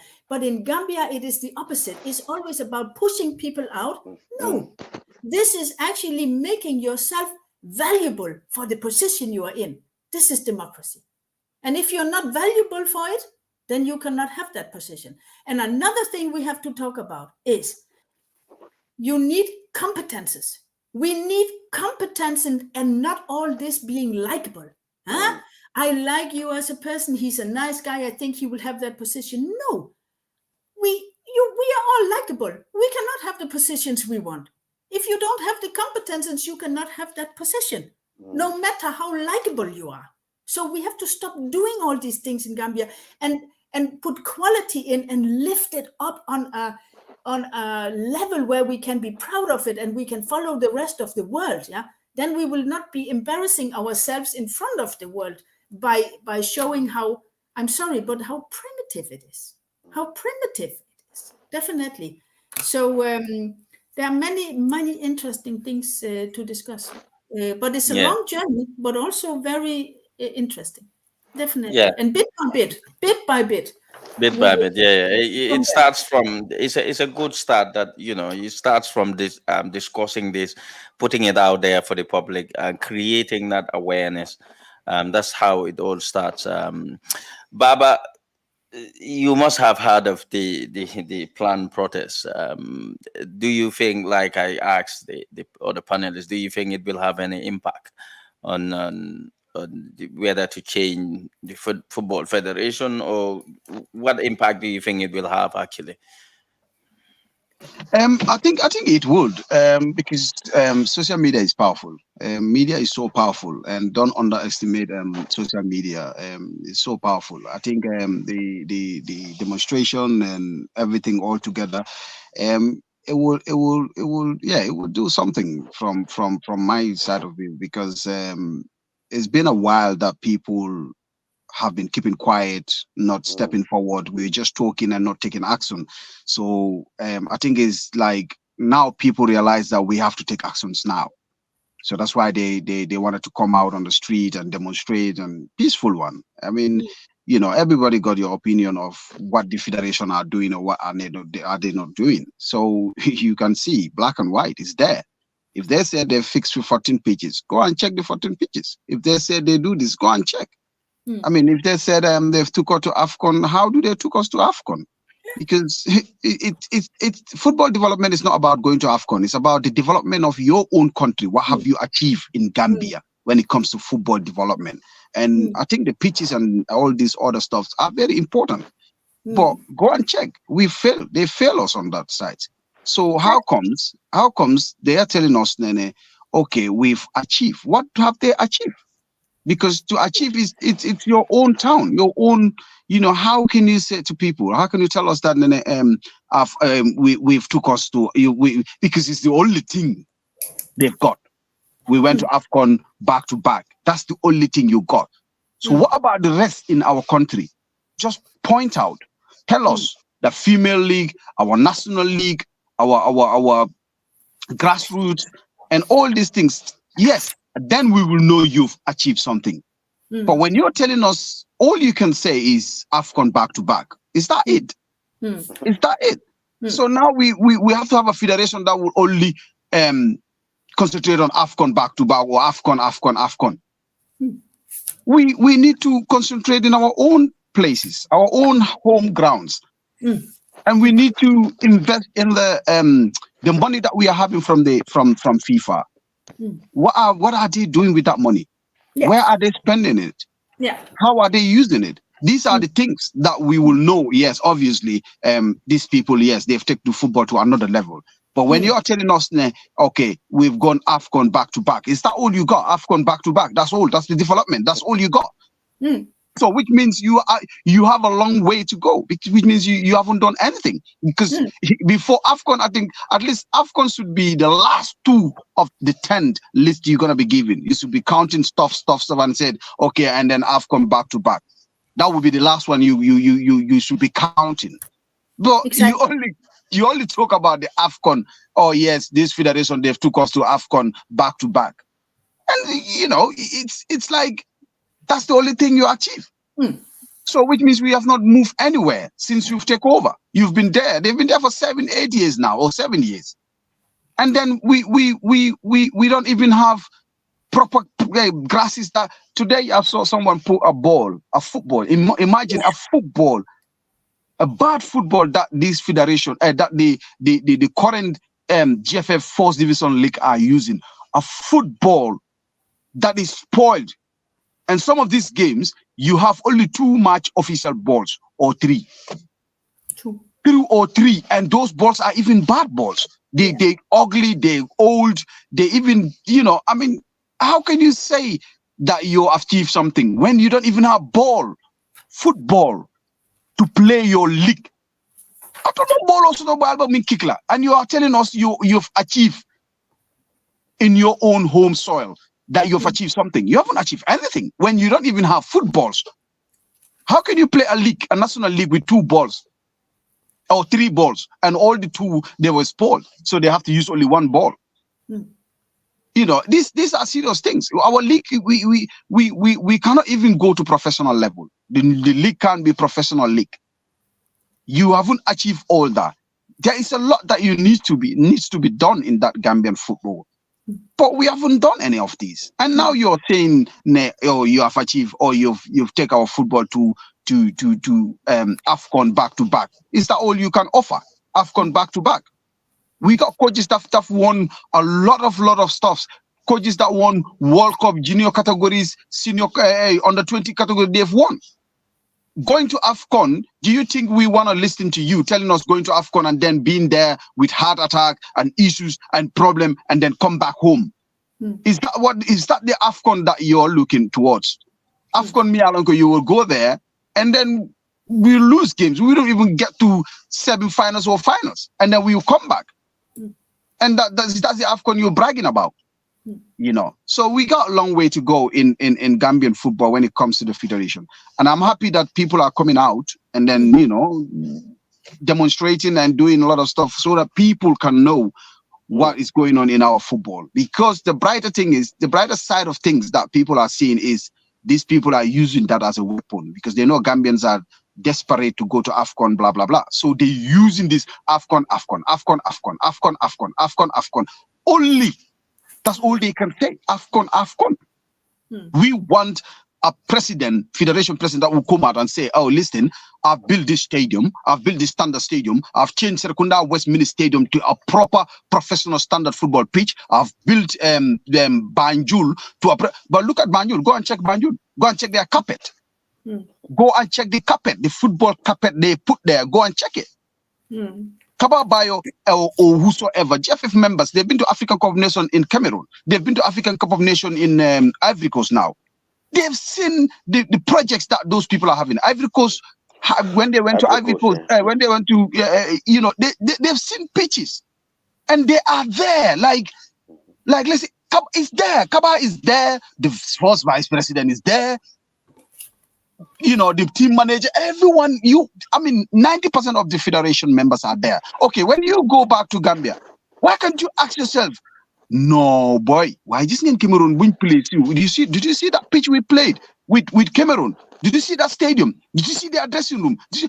Are you not impressed with the other countries? And then you come back and say, listen, guys, let's next year, let's try and do one massive good stadium and change it and do this like the stadium we played, or like the first match, the stadium we played. Let's build something like that. Let's do something like this.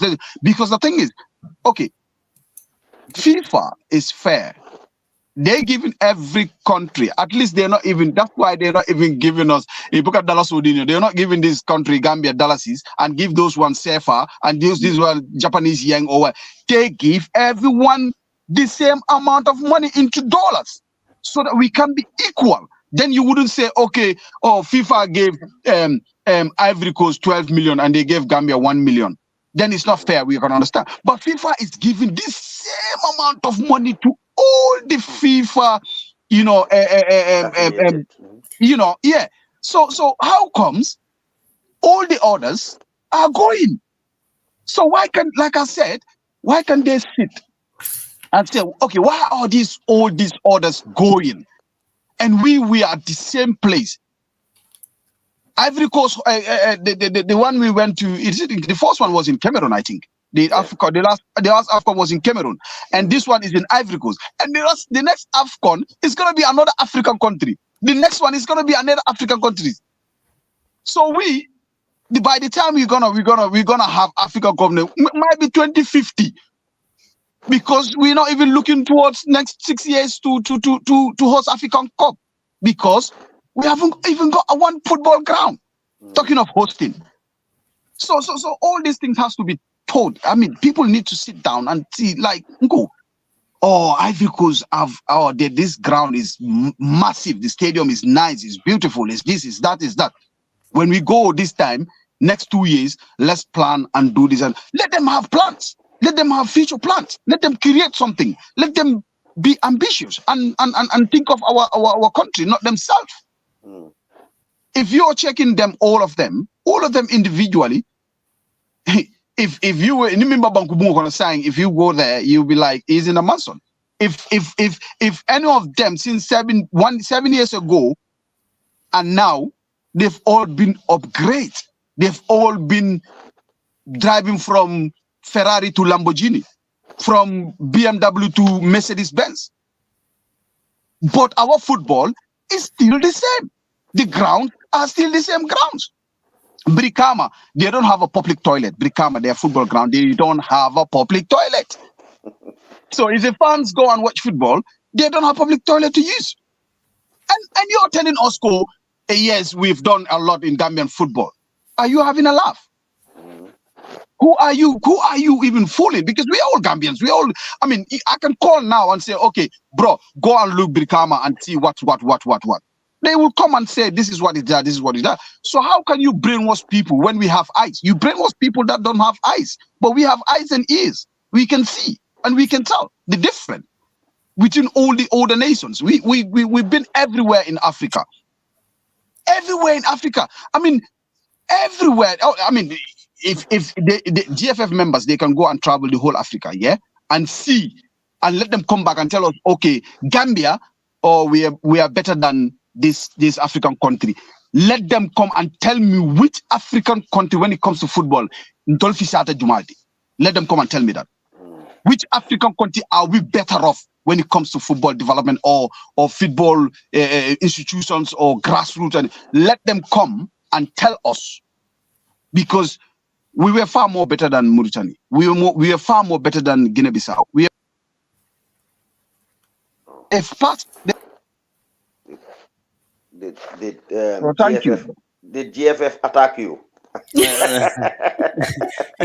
Block your connection. No, but it's great. The good thing is actually all what you've been talking about sort of seamlessly transition us to the sort of the nitty gritty of things. Our next topic, and that's the FIFA Goal Project, the $10 million that's been given around African countries.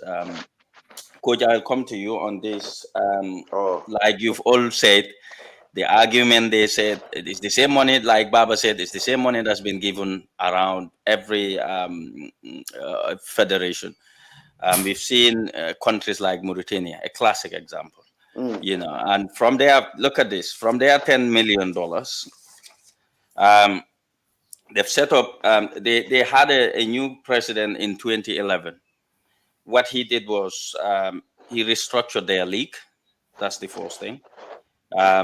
He set up youth teams, got sponsorship from the private sector to sponsor the league, have fixed salaries for players,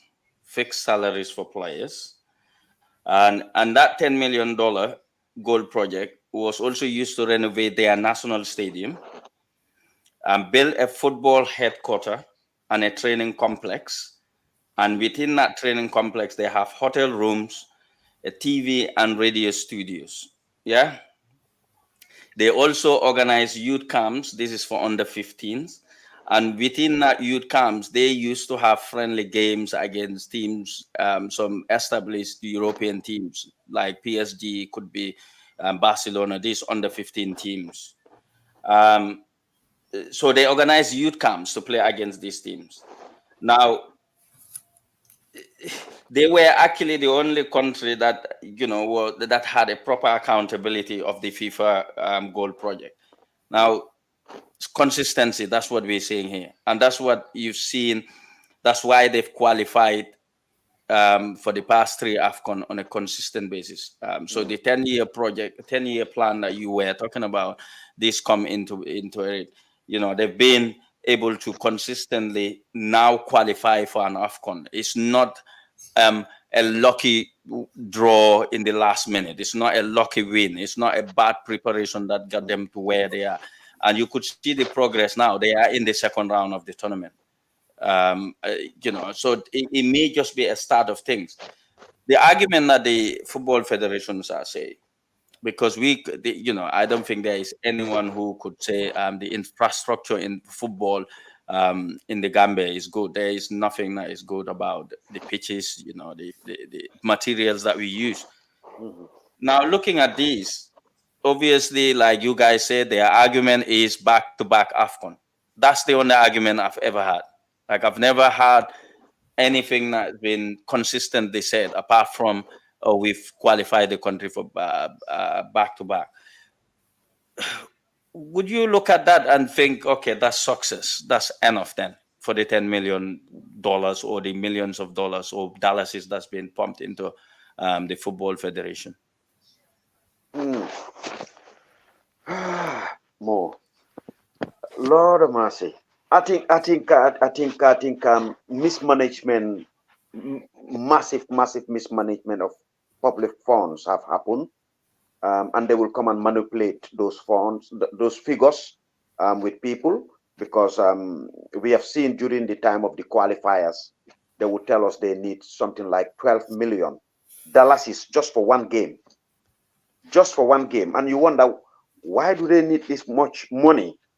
Even with buying flight tickets for the players, when we are hosted by Morocco to play our home games, we don't pay.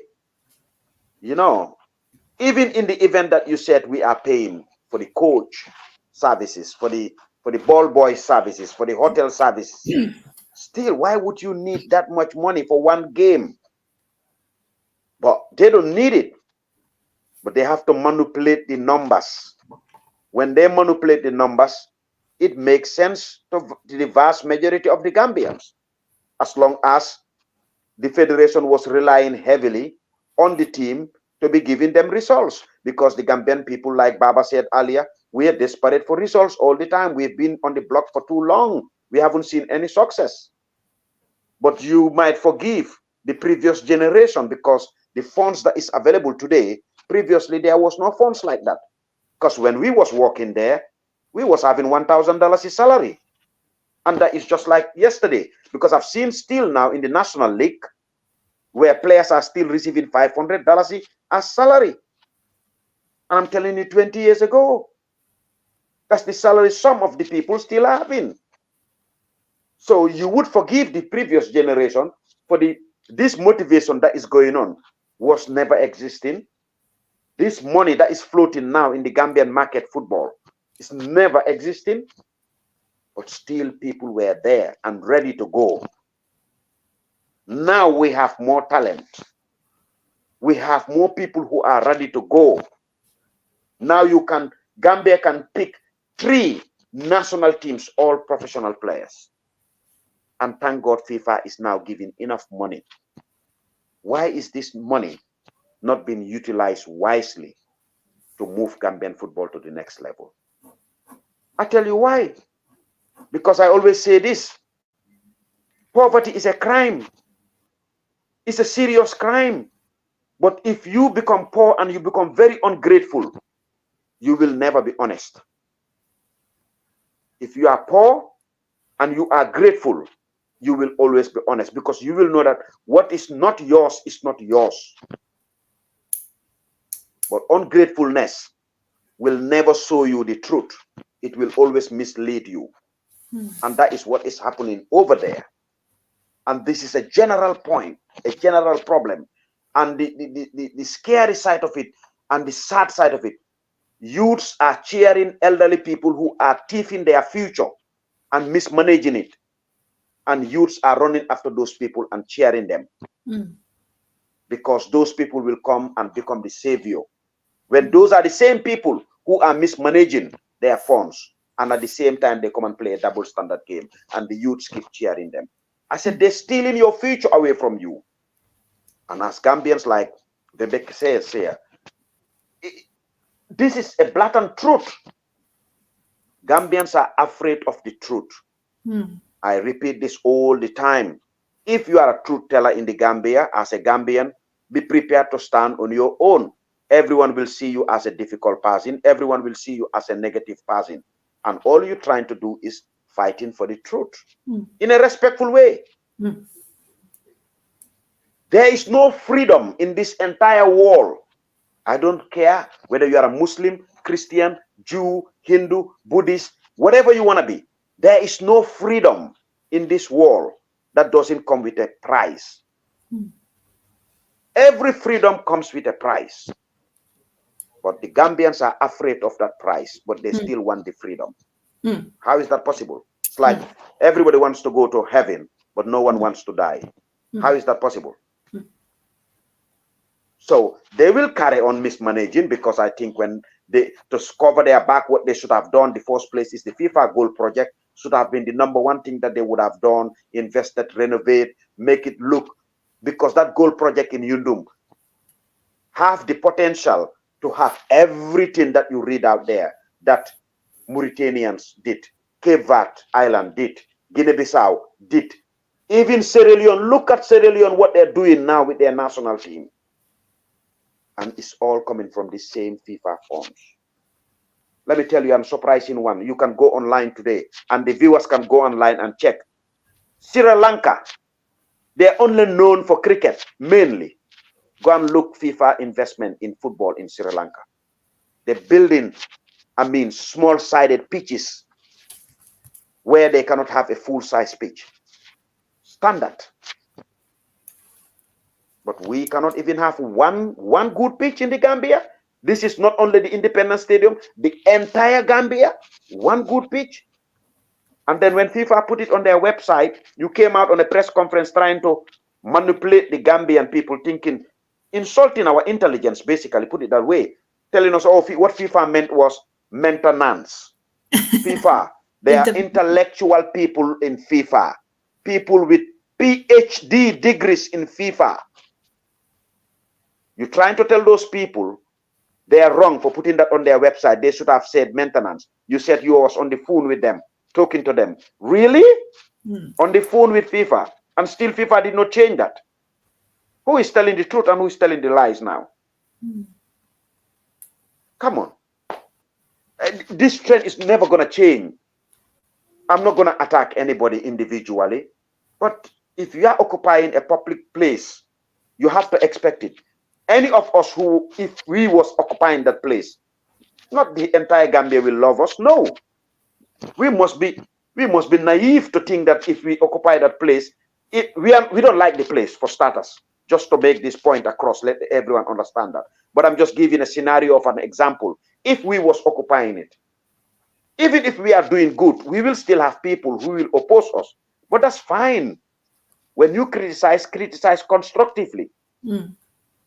Then we can progress, because that's why you have opposition wherever you go. When they say democracy, you don't want one party state. You want an opposition. What is the job of the opposition? To hold the ruling party to account. But now, if the football, the ruling party is the GFF, the opposition is the public.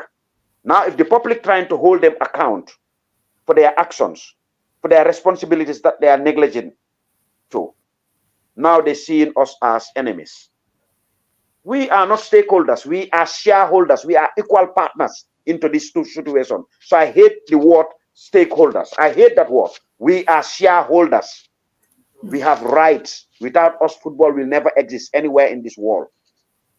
It's the fans who pay. Look at our small league, Gambia, 2.5 million, just to give you this population. And we had 16 teams. Denmark, how many million? Over 10 million, right? And they have 16 teams. The Netherlands, literally almost 11 million. How many teams? 16 teams, 18 teams now. Scotland, 8 million people. How many teams they've got? 12 teams. And they are a professional league. Why would the Gambia need 12 teams in a small population? You know what happened? All the best players are all over the place. The competition become one-sided. Every year, Real de Banjul, Walidan, back in the day. Now it's only Real de Banjul going, because they're the only ones who can afford to have all the best players. Instead of minimizing the number of teams in the league, then if you need to do it like Scotland, whereby you have to play 3 rounds to make the competition more competitive and give the clubs to be stronger so that the challenge can be there, then you cannot be able to predict the league, the winner. But no, but because the more teams you have, the more money FIFA gave you. So now they were even thinking, this is not a speculation, facts. They were even thinking to increase the league teams to 18. Just look at the direction they are taking us. You know, if I want to talk about Gambian football here, we'll be here for forever. I just take a break here and give the time to say something. Very interesting, though. You're spot on, Coach. You're spot on. If you let's put this in an analogy. You know, with this whole football federation, their thinkings, it's like sort of building a house in a very poor foundation, not in building a house without a proper foundation. Are we actually witnessing, because we could all agree maybe, or agree to disagree, that Gambia has a lot of football talents and upcoming football talents as well. But do you think with this football federation we have any direction? Do you think there is a direction with this football federation and the money that's there to be spent? Who are you asking? Yeah, you. I'm asking you, Vebeke. Me? No. Actually, that is not what we see until now. So why should it change? I just want to know, why should it change?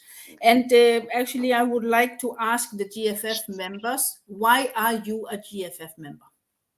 Why are you actually there? What is it that brought you into that position? And what is it that you want to achieve? And what is it that you can give us, the Gambia, by being there in your position? That is the first question I would definitely ask them. And I think the answer we would have would also tell, why is there no good footballs? Why does Serekunda East look like it does? Why does the gold project up there in Yundum look like it does? We all know the answer, because it all lies in, why are you actually a member of the GFF? Because if you care football and you care development, then you would start from the grassroots and give to the grassroots and all the way up to the AFCON, and not focus on the AFCON all the time. Only. Then you would really make sure that it is not only members of GFF involved in academies, in all the clubs, so that they can vote for themselves to have the position in GFF. Yeah, because they have so many legs in so many places. Yeah, there is conflict of interest in all this here, because you can take one, can be the coach of the under something team.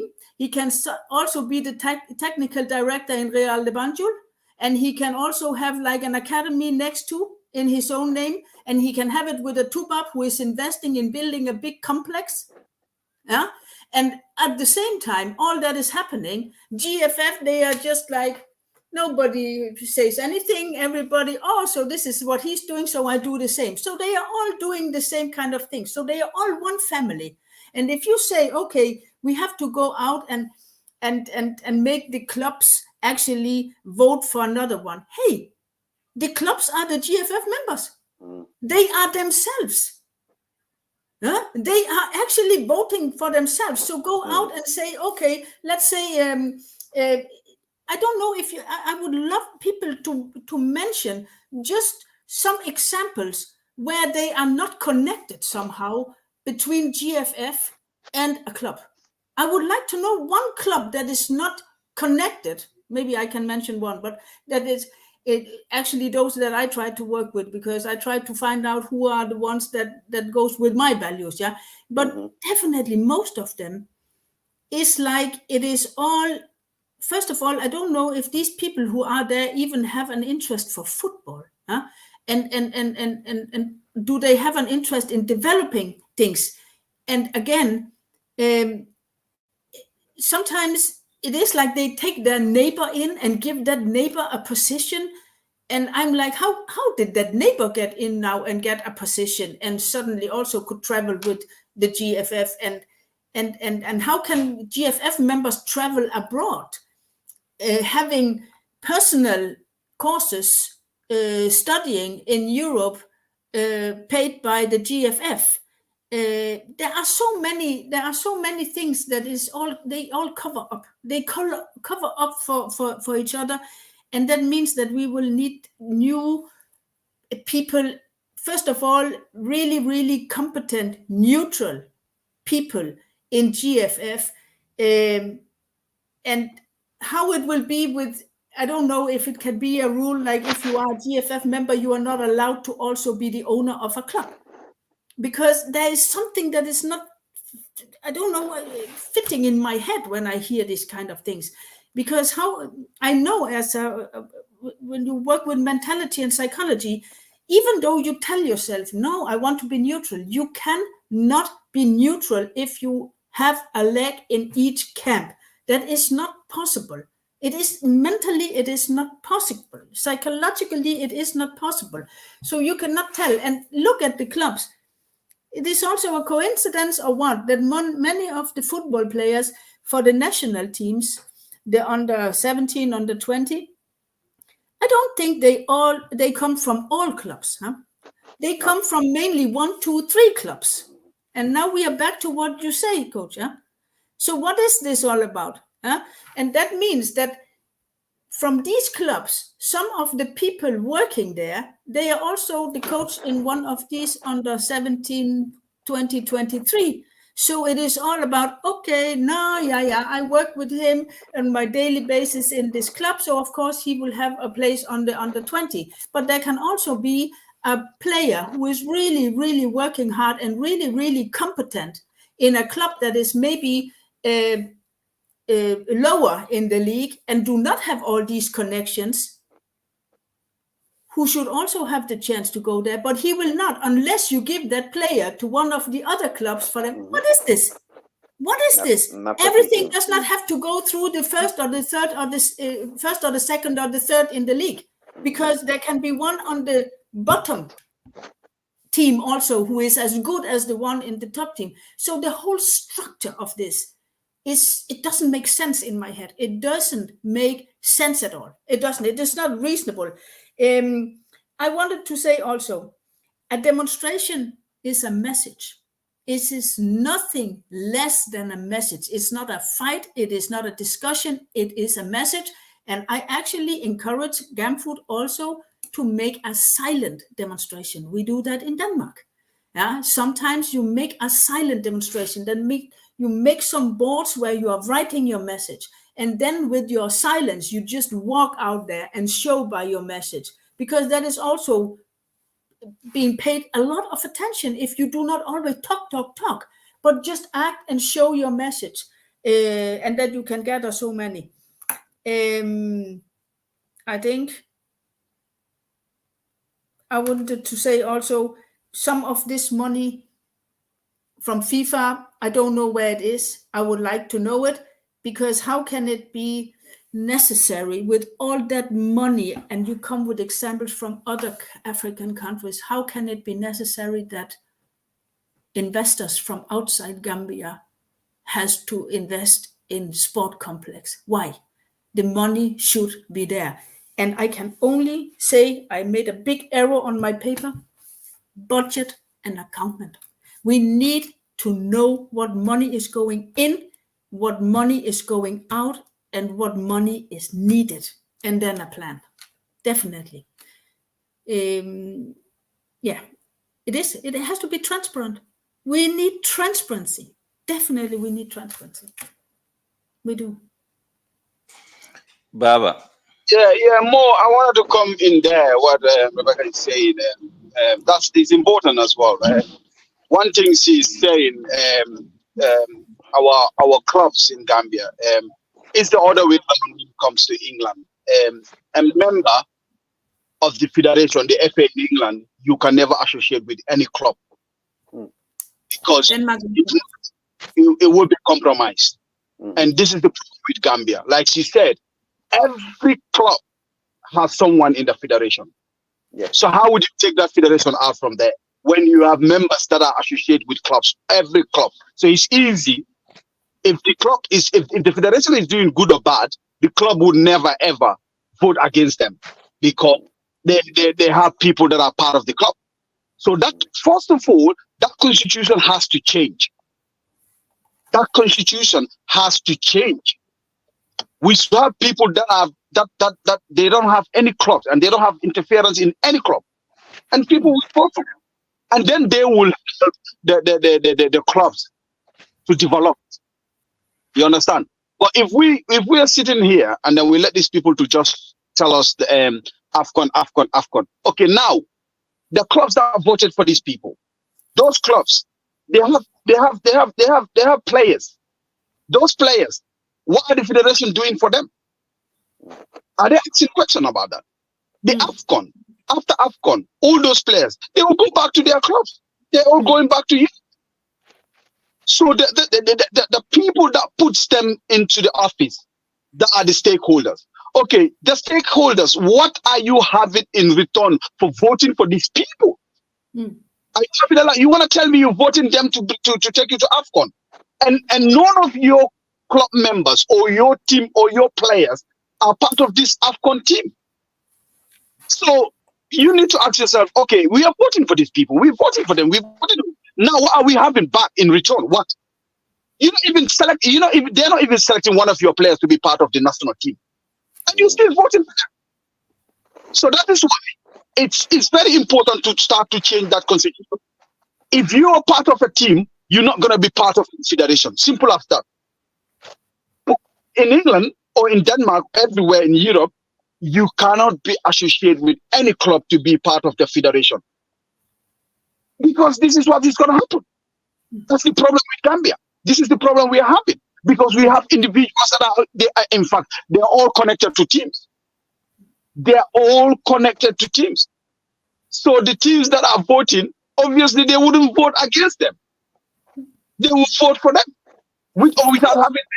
So the clubs, I'm blaming the stakeholders and the clubs, because you're voting for somebody and then he's not even selecting one of your players to be part of the national team. He's not.